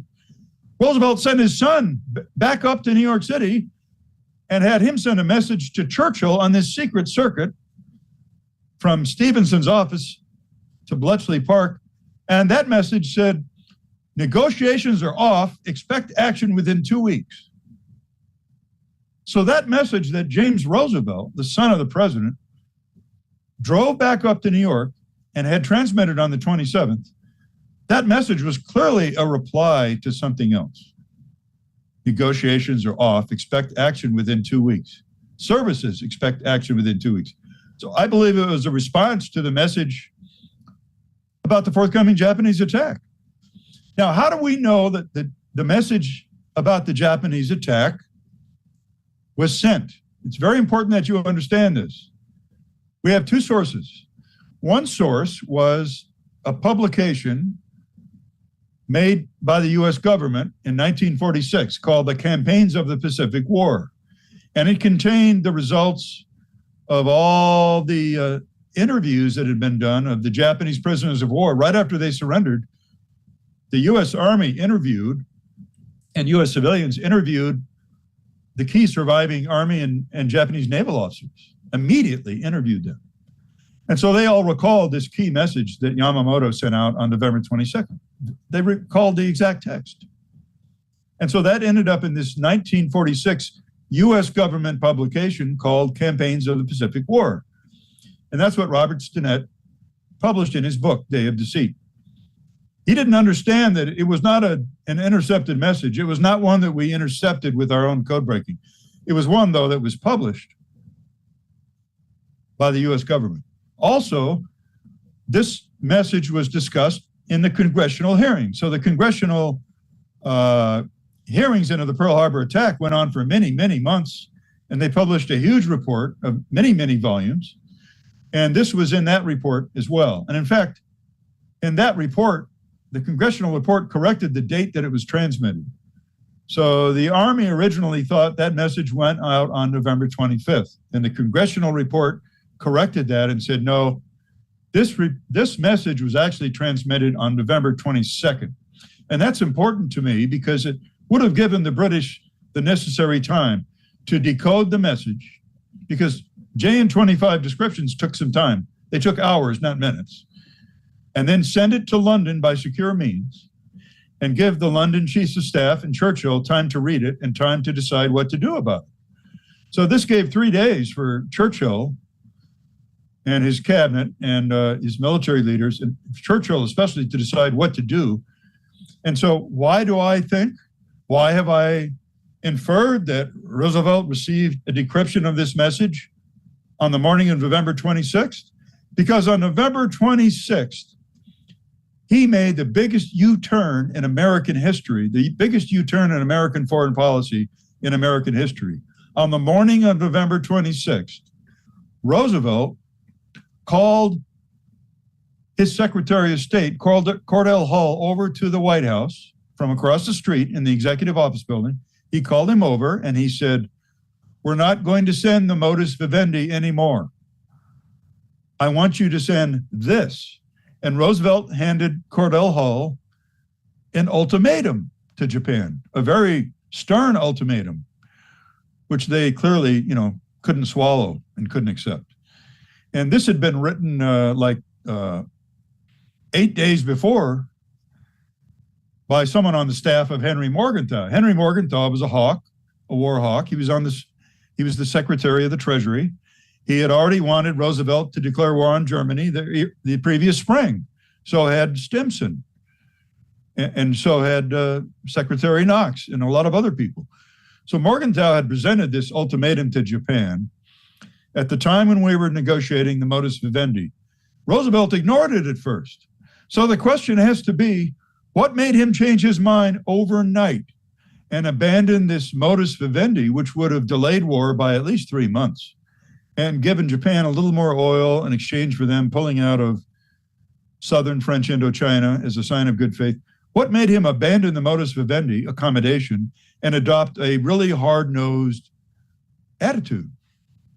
And I have concluded that it must have been the Yamamoto attack order that Churchill clearly sent to him, and which Roosevelt clearly read the morning of the 26th.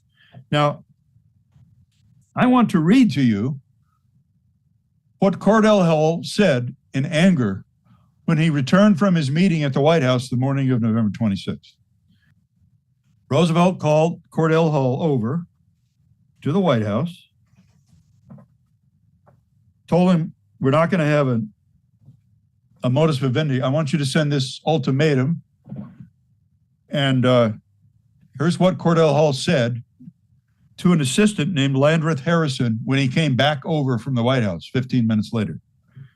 Quote, "Those men over there do not believe me when I tell them the Japanese will attack us. You cannot give an ultimatum to a powerful and proud people and not expect them to resist violently." So that was Cordell Hull's attitude. And Admiral Kimmel in Pearl Harbor, he's the head of the Pacific Fleet. He was about to become the victim of the Pearl Harbor attack.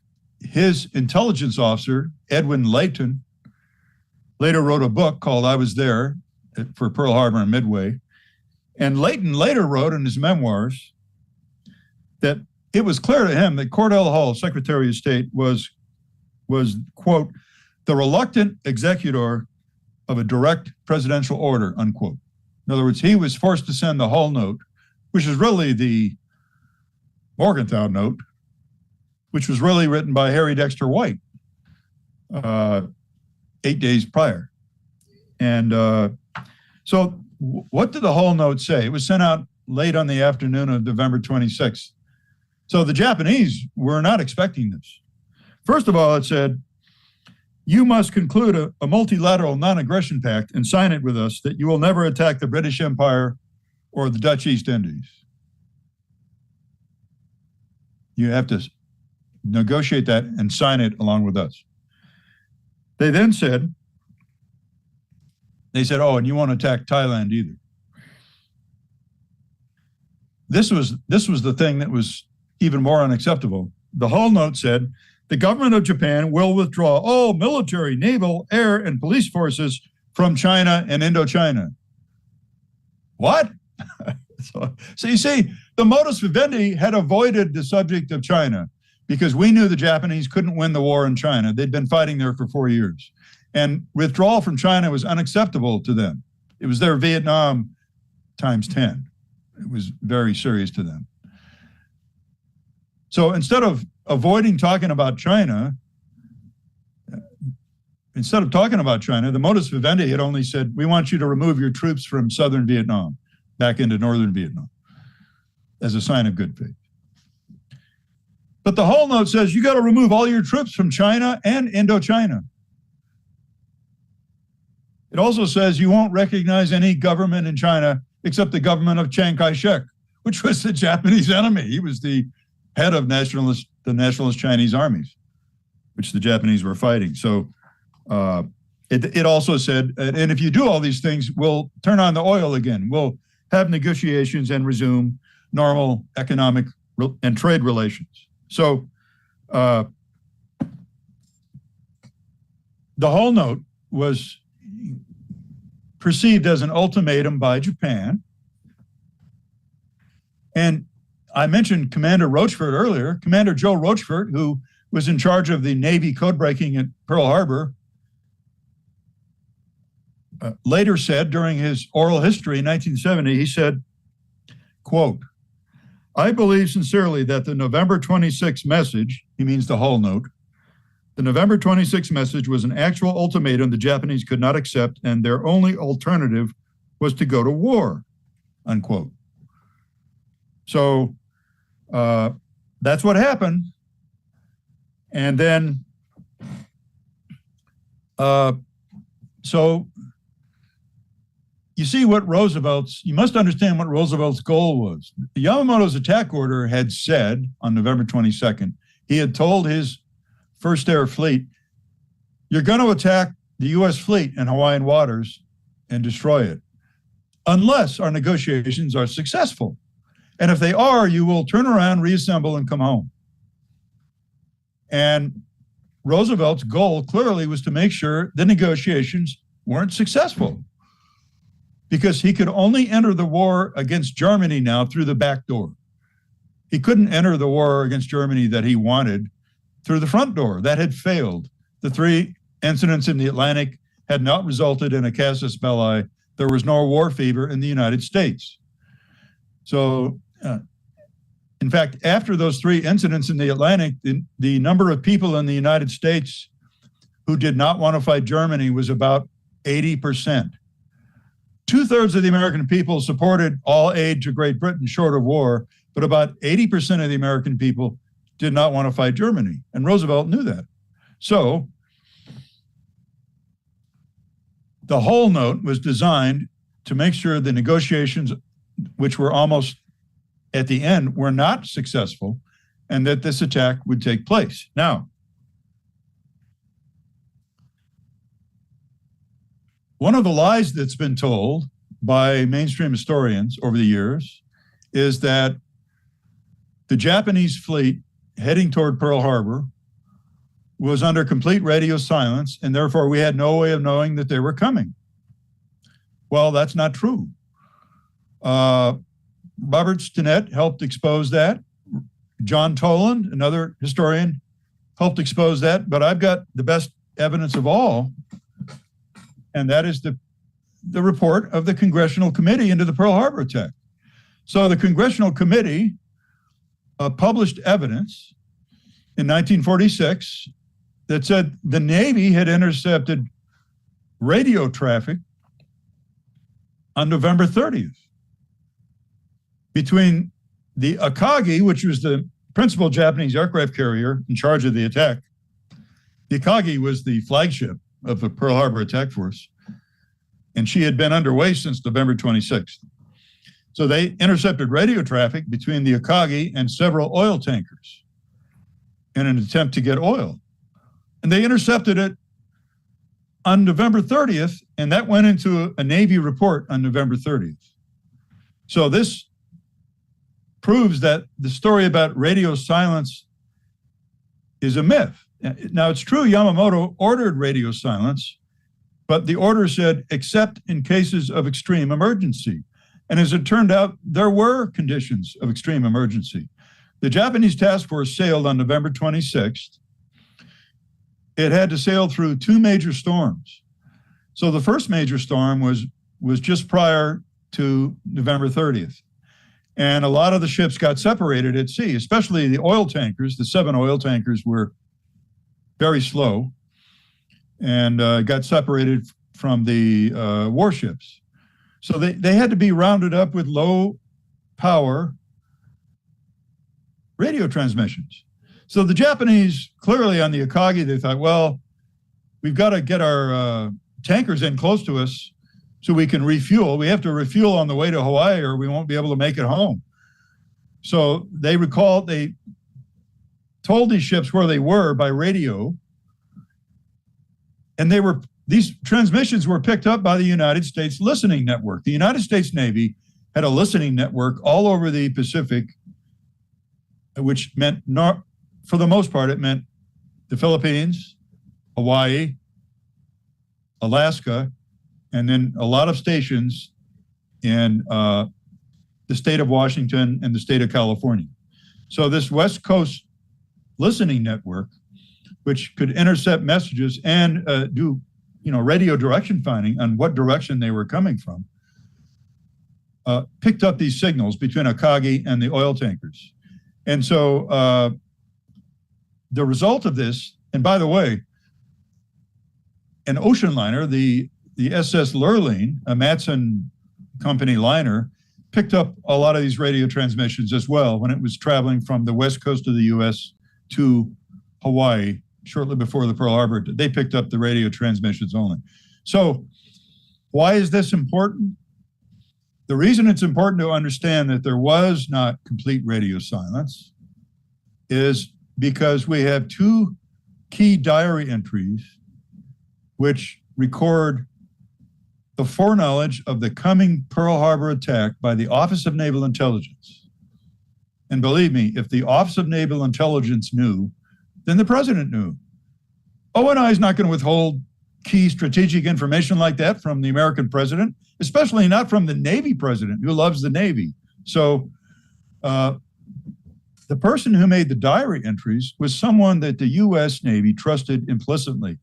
His name was Johan Raneft. He was Dutch Navy Captain Johan Raneft. He became Dutch naval attaché to the United States in 1938. He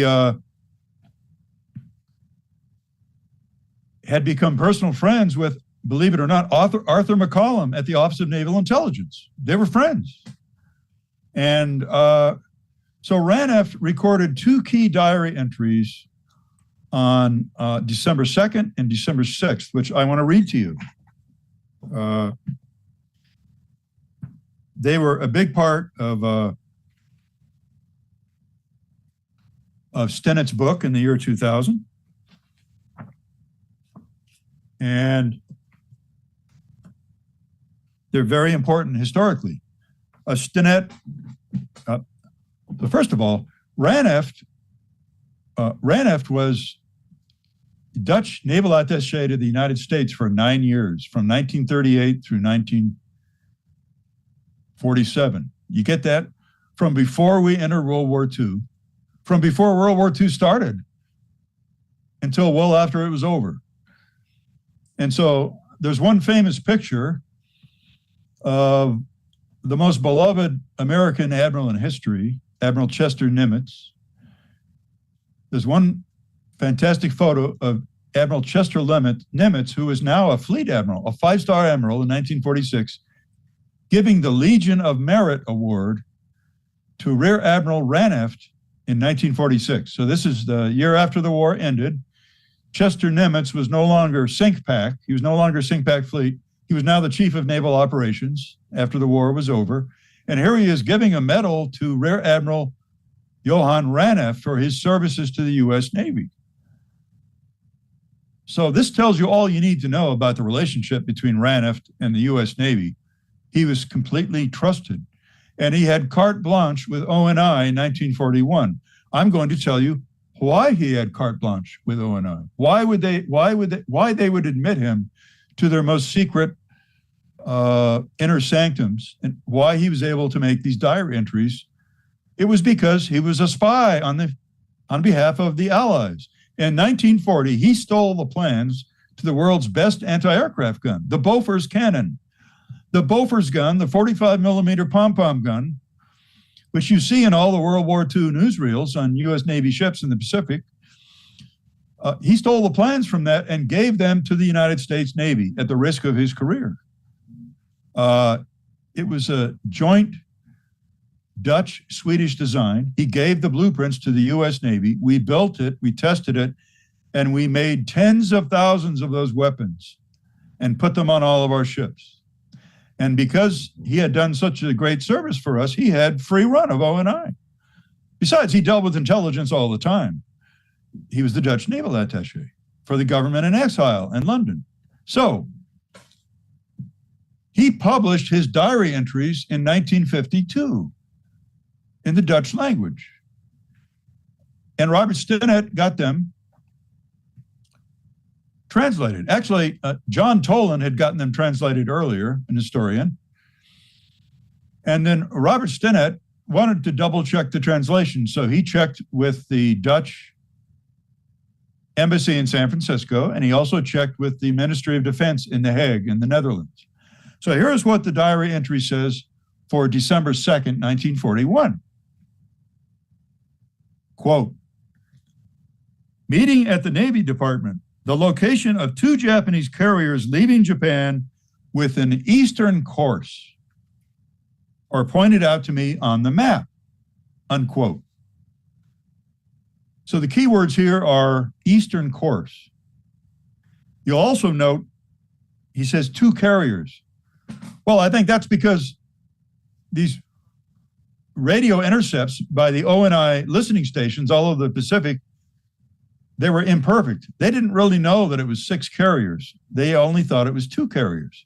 So they only had part of the story. So Raneft's diary tells you what ONI knew on December the 2nd. The location of 2 Japanese carriers leaving Japan with an eastern course are pointed out to me on the map. Okay. Now, the biggest diary entry is the one from December 6th. So here's the diary entry from December 6th, 1941, from Raneft's diary. At 1400, that's 2 o'clock p.m., at 1400 to the Navy Department, the department is closed, except the division ONI, where a night watch is kept. Everyone present at ONI confer with the director, Admiral Wilkinson. Captain McCollum, he's been promoted by this time, so Arthur McCollum's no longer a commander, he's now a captain. Captain McCollum, Lieutenant Commander Kramer.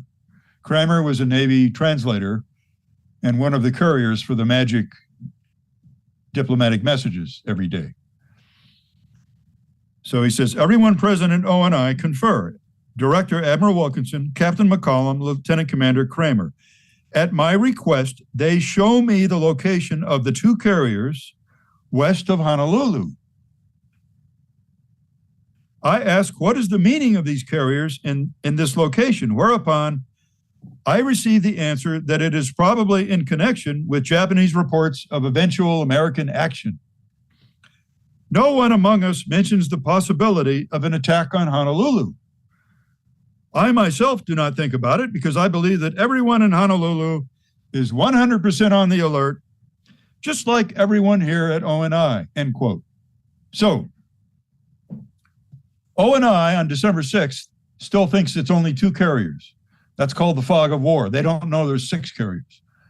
So they have some radio transmissions from Japanese carriers talking to tankers, but they only think there's 2 carriers. They got that part wrong.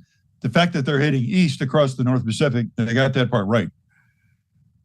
So he mentions Honolulu. I just want the readers to understand the city of Honolulu is on the island of Oahu, the same island where Pearl Harbor is. It's right next door to Pearl Harbor. It's just adjacent to Pearl Harbor. So the fact that he says Honolulu here instead of Pearl Harbor is not a significant difference. So he says that the 2 carriers are still plotted on the chart on December 6th, heading toward Honolulu. But he's not concerned about it because he thinks everybody's on the alert. So I'm just telling you that the ONI knew that Japanese carriers were traveling east across the North Pacific to attack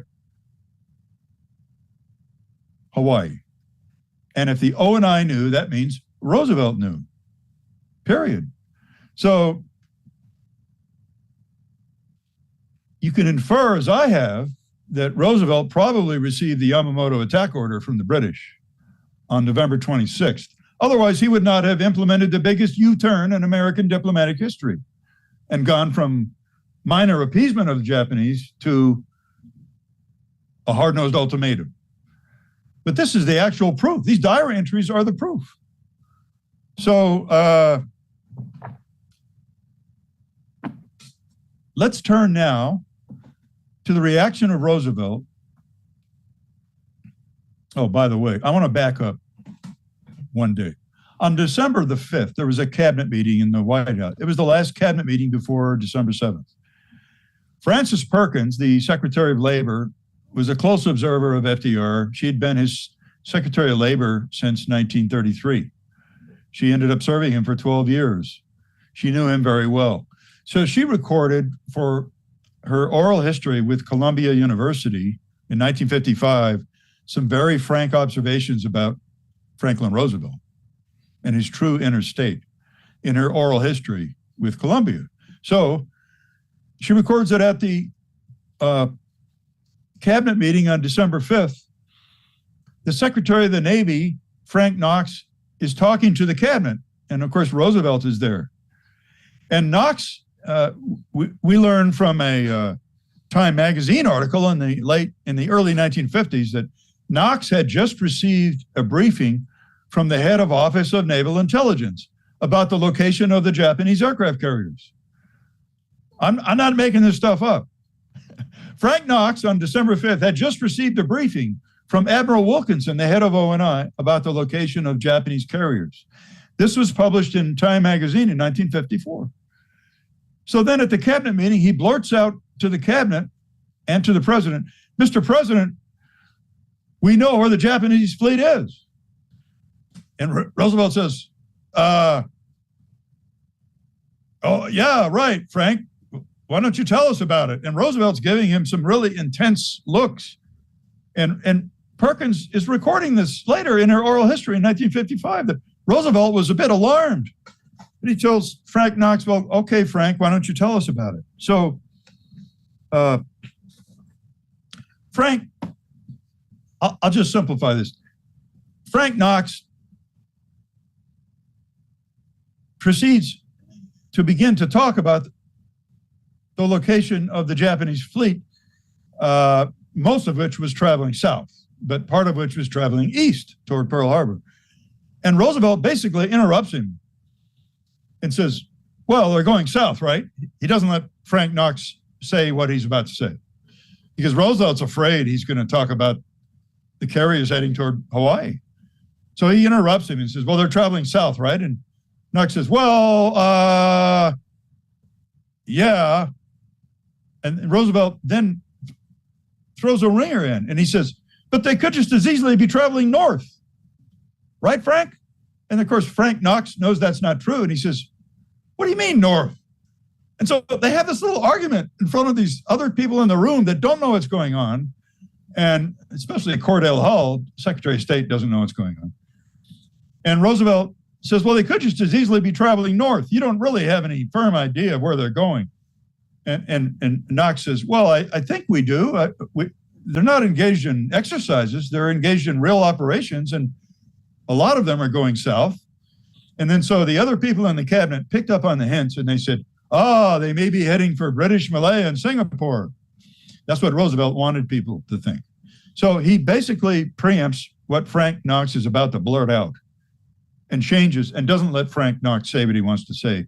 And Frances Perkins records in her diary that night that something was really wrong here. I don't know what it was, but something was amiss. So then on the day of the Pearl Harbor attack,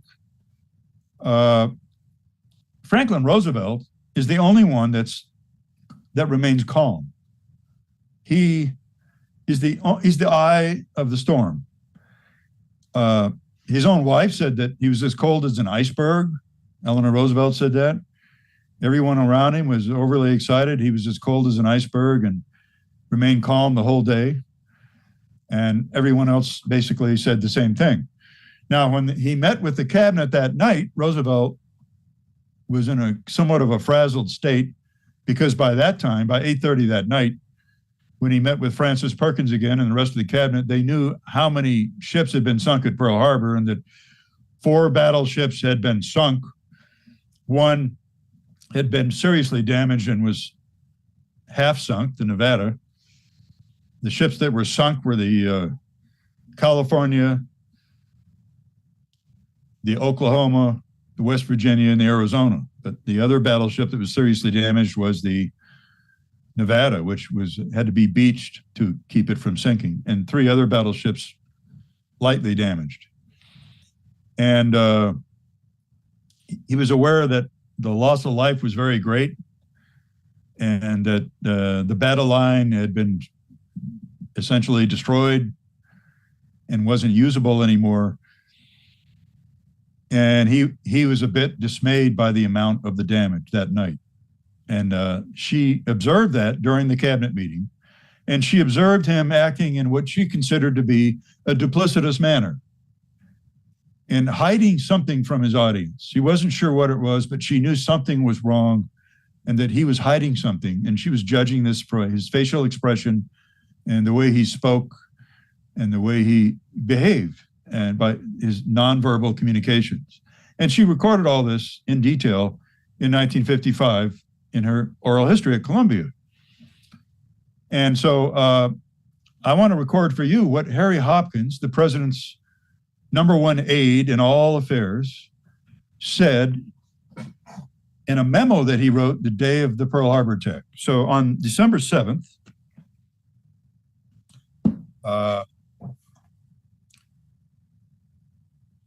pardon me, I'm going to page 411 at the end of the book. Okay, here we go. Getting close to the end, folks. Just a little more patience on your part. So the War Cabinet met that afternoon about 3 o'clock, and purportedly Roosevelt was icy calm. And here's what Hopkins wrote in a memo that night, Harry Hopkins, who had been Secretary of Commerce, who had then resigned because of poor health in 1940, and then lived in the White House and was essentially the assistant president for Roosevelt. Hopkins wrote this on December 7th at night. The conference met in not too tense an atmosphere because I think that all of us believe that in the last analysis, the enemy was Hitler, and that he could never be defeated without force of arms, that sooner or later we were bound to be in the war, and that Japan had given us an opportunity, end quote. So this was the attitude of Harry Hopkins the day of the Pearl Harbor attack, and that was clearly the attitude of Frank Roosevelt. Now, I think the reason why Roosevelt was a little unbalanced for about half a day in terms of devastated by the amount of the damage was that he believed O&I, and he thought there were only 2 carriers headed for Hawaii, and he expected it would be a hit-and-run raid, and then it wouldn't do that much damage, but it would get us into the war because the American people would be mad as hell. And so the reason you would have let something like that transpire was because if you only thought it was 2 carriers, and you didn't think it was 6.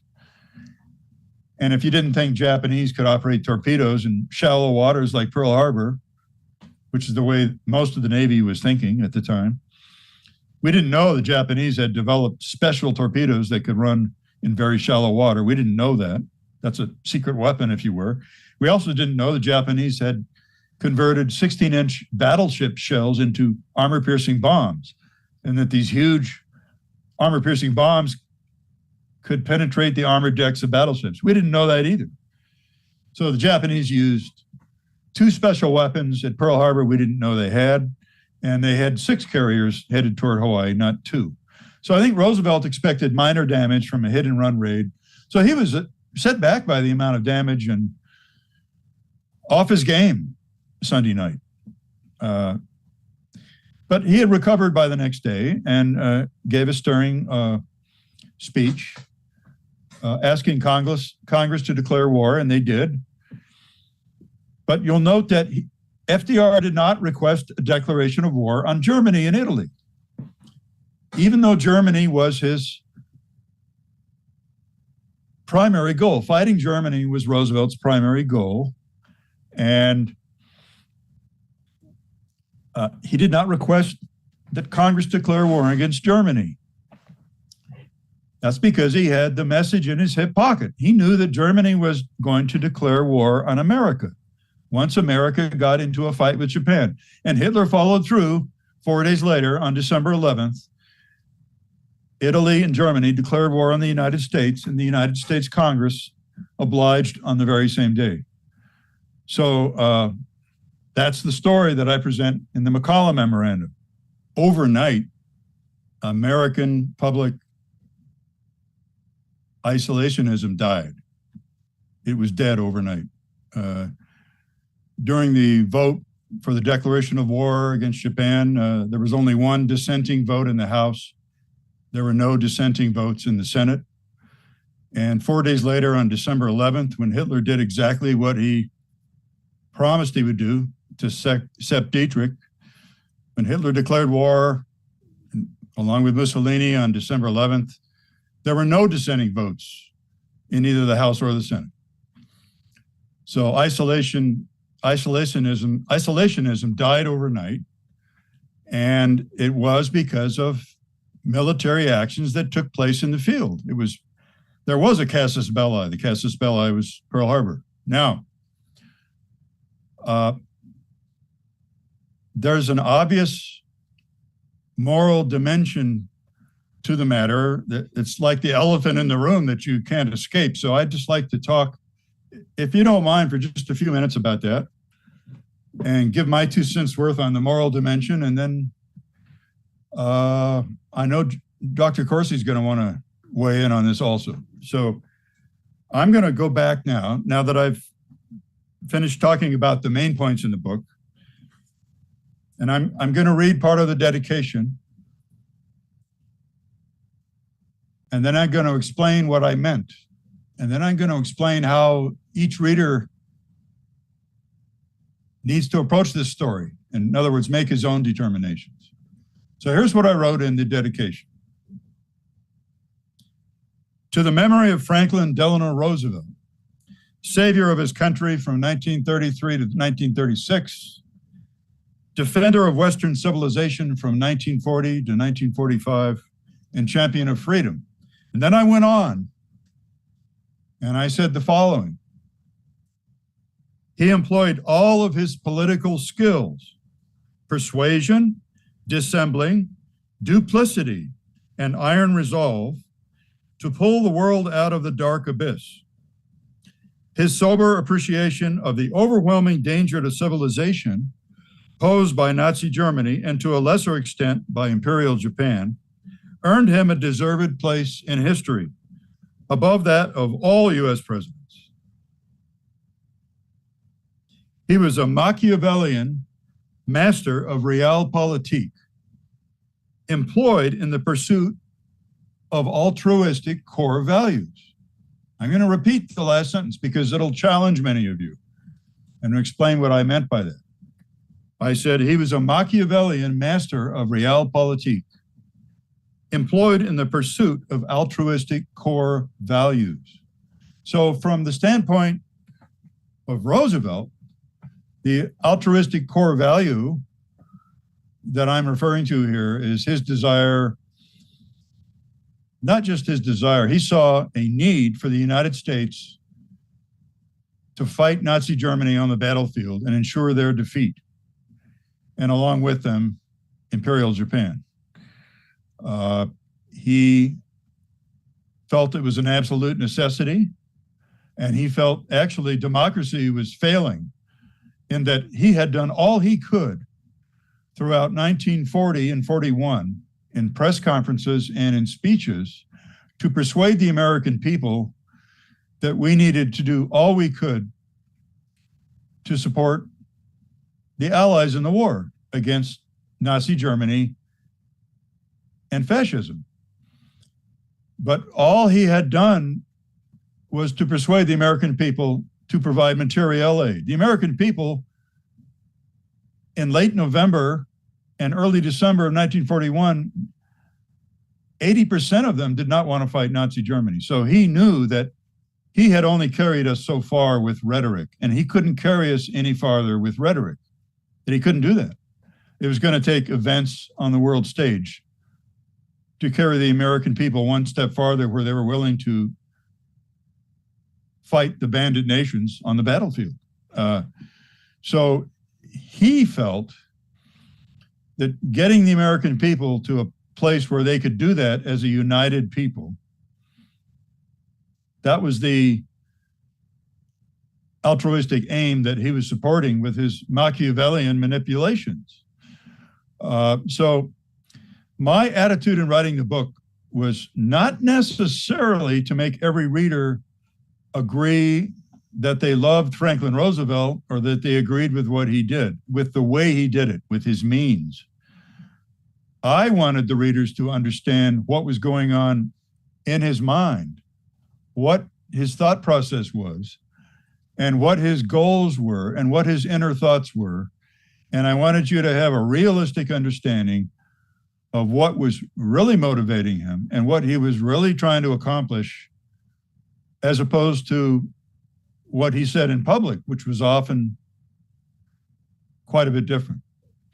So the moral aspect on whether you remain an FDR lover, as I do, in spite of the means he employed, or whether you can never forgive FDR for getting us into the war the way that he did, that moral aspect is a determination that each reader has to make for himself.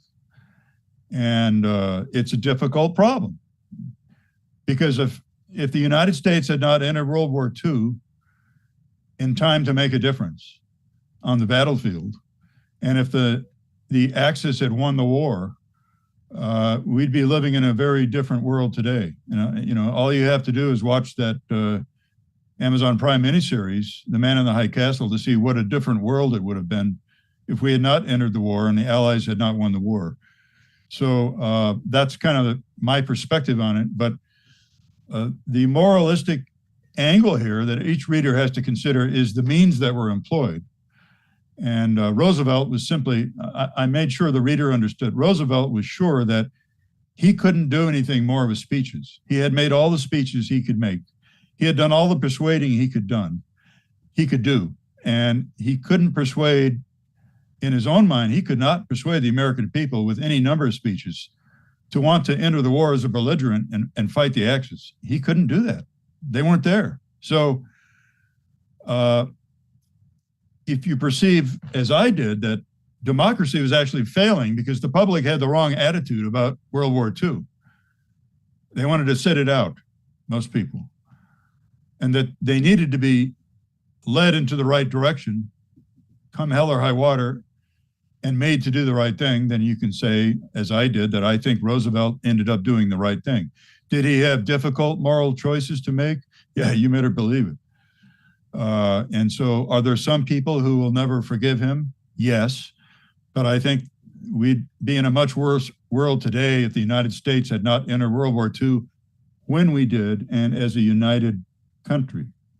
because we saw what happens with Vietnam when you enter a war and you're not a united country, and you're told lies about that war all throughout the thing, and you're not only not united, but you're becoming more and more torn apart by the thing. You can see what a bad result can occur if you're fighting a war and you're not a united country. So it's my take on the story, and my main take is to make sure that you, the audience, understands the way Roosevelt was thinking and what his motivations were and how it really went down. And the reason I thought that was important is because so many mainstream books, and especially mainstream documentaries, have done such a terrible job with this story. So the recent 3-part documentary on FDR on the History Channel, it was part documentary, part docudrama, was okay if you took several steps back and looked at the forest and not at the trees, until you got to how we entered the war. And they did a terrible job in that regard. They did a terrible job. And Ken Burns did a terrible job on how we got into World War II. He did a terrible job. Great pictures, great photographs. But Ken Burns has always employed mainstream historians to support his work, who support institutional groupthink by mainstream historians and mainstream journalists. The only documentary that came close to telling the truth about this story was the PBS documentary about FDR decades ago. It was just called FDR. And David Grubin was the writer and the producer. And he did talk truthfully about the secret promises Roosevelt made at the Argentia Conference. He did speak truthfully about that. He did not know about the decrypt. He didn't know about the British decrypt I provide in the book, where Hitler says, if Japan and America fight for any reason, I'm declaring war on the United States. He didn't know about that. So that's the other of the 2 big dots that I connect in this story. So I guess those are my concluding remarks. There are details in the book that we couldn't cover in this venue, but I want to thank Dr. Corsi for giving me the time to cover this in the detail that I did. If you want more detail, read the book or read the earlier 2-volume book, Deception, Intrigue, and the Road to War. But I prefer this latest version, the McCollum Memorandum. I think it's more readable, and I do think it's great material for a docudrama or a movie.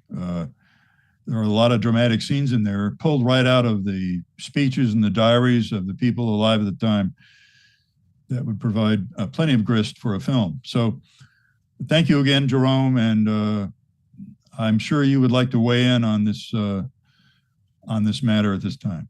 First of all, Doug, I want to tell you, you've done a magnificent job. I couldn't have, you exceeded my wildest expectations of what you could cover. This is the book. And Doug followed it. You followed it, Doug. I was reading the book along with you as you did the presentation.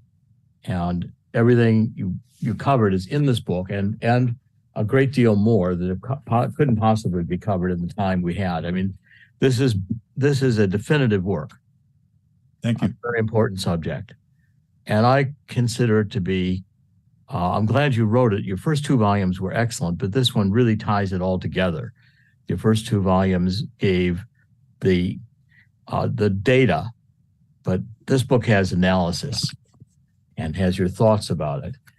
And I want to ask 1 or 2 questions, but I want everybody to see this. The reason it's a reason it's so important to me, and you're so important to me, is you've done both Pearl Harbor and, the yeoman's work on JFK and the assassination. And the moral questions are, it's a very difficult moral question, because if we had allowed Nazi Germany to win in World War II, and all kinds of horrors would have occurred. I mean, they were slaughtering Jews. They were coming into Russia, slaughtering everybody. This was a insane totalitarian ideology that could not have been more destructive at the time. If Hitler had not attacked the Jews and had the German Jewish scientist worked for him, he might have had an atomic bomb, and there's no doubt in my mind he'd have used it. That's So, but the question is that the problem is if you begin to allow government to lie, in other words, say, okay, for a moral purpose, for a good purpose, government can lie. Well, one of the key aspects of your work on JFK was that the government did lie. And I wanted to point out to you a paragraph. This is your volume 5 of this book, which is extremely important. And, on page, let's see, which one was it? Page, I'm going to have to find it myself. It's hard to talk and find the page.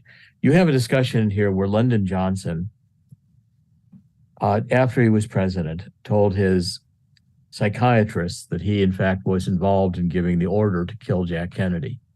And you document it well enough to say that, okay, there's some good reason to believe that he was involved.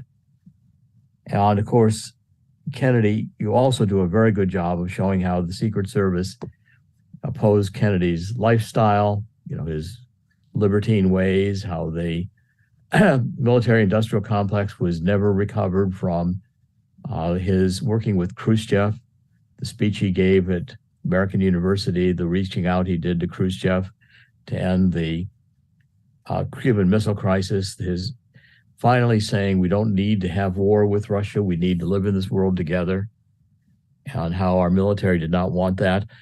And now you have the U.S. government lying, involved, complicit in the assassination. Your work demonstrates that. I'm doing more on that right now. But, did FDR set the precedent again for government lying, thinking it has a higher purpose? And that principle is a very dangerous principle. We see it today. You've got the FBI in political investigations when obviously Joe Biden's corruption and other issues need to be examined. If the FBI say, well, we are for a higher standard of American justice, and we do not think that, we need to go after Joe Biden, we need to go after the Trump supporters.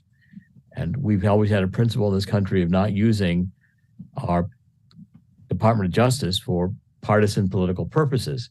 So my question really is, your thoughts on, did the precedent that the FDR set and the subsequent application of that principle as we got into the Cold War, it has tremendous implications for evil if it's not properly used. What are your thoughts on that? Well, I would say two things about my work with FDR and Pearl Harbor and the Kennedy assassination. And that is that it's important that we understand today what really happened. Because if you don't understand today what really happened with those two events, and if the nation is not made to understand it and doesn't come to understand it,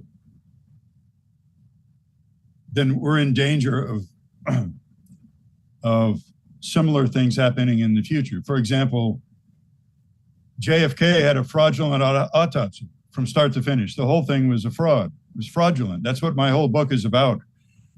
And I agree with John Newman, Professor John Newman, a former Army intelligence officer, who today believes that it's too simplistic to say the CIA killed Kennedy, or as some people have, that LBJ killed Kennedy. He believes the Pentagon was actually at the galactic center of the JFK coup, and that the CIA were willing handmaidens. And I would add to that by saying that I certainly think Lyndon Johnson had foreknowledge. All of his behavior shows that. He had foreknowledge, and it certainly didn't make him unhappy at all. So I think what I've been trying to do is avoid an improper whitewashing of major historical events like how he entered World War II for real, and how this president was assassinated. And the same thing goes for his brother, too, another complete cover-up.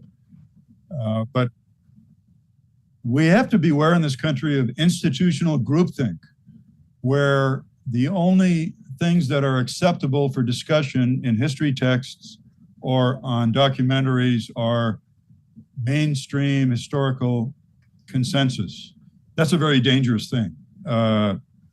So that's what I'm trying to do, is break up the false consensus about how the U.S. entered World War II by laying out the facts. And I've tried in the past, and I know you're working on another book now with Dr. Mantic. I've tried to prove that the entire JFK autopsy was a fraud, and that you don't have a fraudulent autopsy if a lone nut killed the president. The only reason to have a fraudulent autopsy is if you're covering up a coup. And then the important thing is not how many gunmen there were and where they were all standing, but the fact that is the real question is who hired them and why.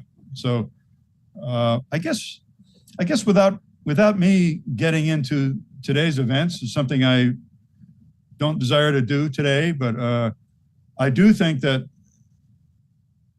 the false simplification of the mainstream explanations of how we entered World War II and both Kennedy assassinations, those false explanations provided to the public are demeaning, insulting, and they're dangerous. And I will go to my grave until I'm 6 feet under the grass, doing all I can to tell the truth about those events, because I think telling the truth is important, and it's the way to minimize the same kinds of mistakes from happening today. That's all.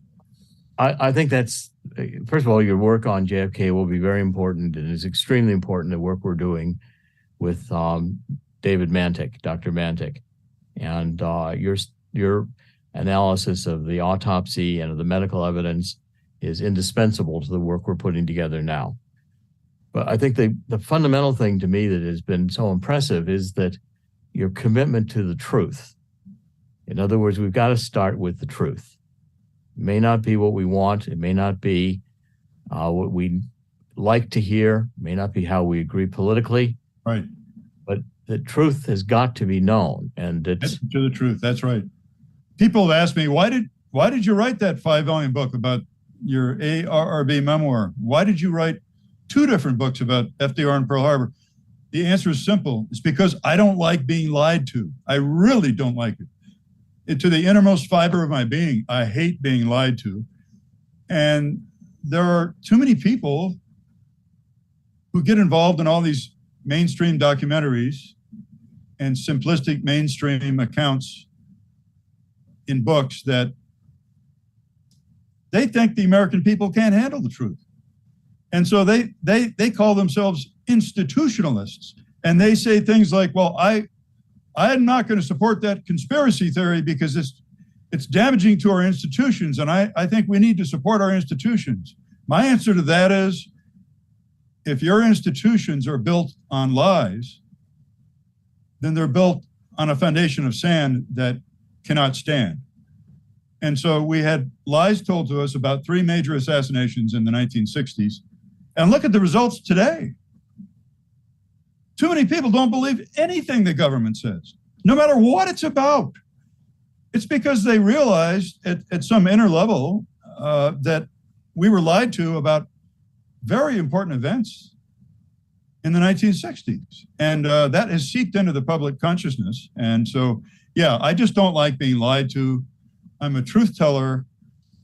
And I believe that in the long run, more good will come out of telling the truth than in continuing to tell people fairy tales that aren't true. Well, so I want to thank you again, Jerome. Well, especially, I mean, the fact is, you could have, look, you didn't do this for money. No. You didn't do this for fame. No. You didn't do it. You knew it was going to be difficult. You were dogged in sourcing everything you say. Everything is so well sourced. You've done enormous. In the ARRB, you sought people out. You interviewed them. You worked with Jeremy Gunn, the attorney. You prepped things. You were dogged in getting down to the facts. You looked at all the different angles of things to decide. And you do it here too with the Pearl Harbor. You get to the intercepts, and you're taking all these historical works which have told us now since Pearl Harbor, this 1941, and we're now at 2023, have told us that the Japanese maintained radio silence. They've told us lie after lie after lie, because the hard truth, which is let it fall where it may. Roosevelt let the men and women who died at Pearl Harbor die and he ruined Admiral Kimmel's career, other careers. I could have given Leighton and Rochefort the JN-25 intercepts that he had. Didn't want to prepare them. And those are issues which are extremely, first of all, they're true. We have to start there. And we have to realize that we always need to get to the truth in order to be able to evaluate these policies. And you can tell any number of instances, and I won't get into the modern current politics, but you can think of a dozen instances where we've gotten into wars on the basis of premises that are not true. And again, I don't care who the politician is or how brilliant they think they are, how able they are. FDR was right, and the case was compelling that Nazi Germany had to be stopped. But yet the president, and there was not really an alternative. We would not have gotten into the war. He tried everything. You were brilliant in showing how these ship attacks, 3 ships, they finally gave up. And that's why I like this book so much, because you do take on the moral questions and you struggle with them. And I don't think these are easy questions, but I think they're not, Jerome. And it's a good way for us to have ended our discussion today. This book, thank you so much for holding it up. I want people to buy it and read it. Yeah, it's the best book about FDR and Pearl Harbor and how we really entered the war that you've never heard of. And this book, you beat what you topped Stinnett. What he did was excellent, but you took it to another level. I agree. What he did was excellent, and it was groundbreaking. And for those of you who want to read the entire McCollum Memorandum, the whole thing, he published it in facsimile. So you can read his appendix and read every single word in it, which is wonderful. And what I did was I quoted the final 3 or 4 paragraphs in the document. But I also tried to bring McCollum to life for you and, explain to you who he was, and the fact that he became friends with Johan Raneft, the Dutch naval attaché, who enters the end of our story. So there are so many pages of books, Jerome, on the Pearl Harbor attack. There are too many books for sale. There's so many pages of books on Amazon. I think this book is on page 67 of 70 book pages. Well, that's the problem. So they needs to be on page 1. List things based on how many copies they've sold already. So if people want to change that, they can go and just order this on your recommendation, which I very much appreciate. If they like what they've heard today and they want to read more about it and read the details, they can do that with the book. So I would encourage people to do that. You're not going to read this book in 1 or 2 days. It's going to take a week or 2, but I think it will captivate you. And you're going to read it more than once. You're going to read it more than once because it's not. There's a lot of thought that goes into it, and you've got to take time to let that absorb and to, reflect on what you just learned. But Roosevelt had to slow down his advisors many times. He had many advisors who wanted him to declare war on Germany, and he kept saying no. American people aren't ready for that. So he had to tell Secretary of War Stimson, Secretary of the Treasury Morgenthau, Secretary of the Navy Knox, and others. No. In fact, we're not even going to convoy yet. He knew that he had lost the American people twice. And he says, I can't do what Woodrow Wilson did and lose the American people. Because if I do, I'll turn around and there'll be nobody following me. So Woodrow Wilson lost the American people over the League of Nations, didn't bring them along with that. Roosevelt lost the people on the court packing scheme in 1937. He knew he couldn't do that again. And a humorous aspect, he also lost them again when he tried to change the date of Thanksgiving in 1939. Tried to move it up a week to boost Christmas sales, and that backfired on him too. So he knew he couldn't get way out in front of American opinion, so he was always trying to mold it, and eventually he couldn't mold it anymore. He needed an act of violence to mold American opinion, and that's the moral dilemma, and that's for something for each reader to evaluate for himself or herself. But as you say, I'm glad you recognize that, we really didn't have a choice, but eventually to get into that war. And one of the things that Harold Ickes told Roosevelt was, if we don't get into this war soon, when we do, it'll be too late and we'll not have a friend anywhere if we sit it out too long. And that was what finally persuaded Roosevelt to do the oil embargo on Japan. Is I can't wait around anymore. Well, if Japan had attacked Hitler, had attacked Stalin, if they had attacked Stalin, Hitler had a much better chance of taking Moscow. That's Stalin. right. That's right. We couldn't. It wasn't just the bad weather, which there was. It wasn't just the fact that his supply lines were too long, which they were, but it was the fact that Stalin brought in 1.5 million more troops, which he didn't need in Siberia because the Japanese were forced not to attack in Siberia. Forced by Roosevelt, by the embargo. So, Stalin used them. He used those troops ruthlessly. He threw them into battle, and the resources that Hitler wasted in fighting Stalin was fundamental in our ability.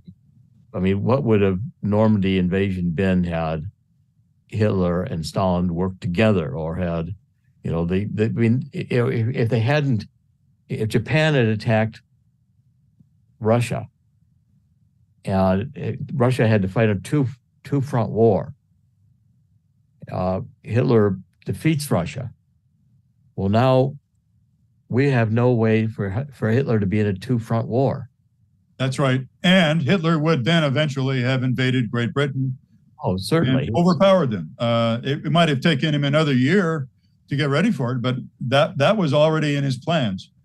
And so without Great Britain there to serve as a bombing platform for the American and British bombers, and without Great Britain there to serve as a launching platform for the Normandy invasion, there would have been no defeat of Germany in the war. At the same time, it's important now that we go back and get the truth. And it's important that we stay to the standard of getting the truth. It's important that we have reporters or historians that are courageous enough not to worry about their institutional position, to want to have a emeritus position at some prestigious university, which you don't have, which I don't have. And I couldn't care less. Me too. I didn't have to worry about that. So I didn't have to worry about not getting emeritus or not getting tenure at Podunk University. I was just able to tell it like it is as I see it.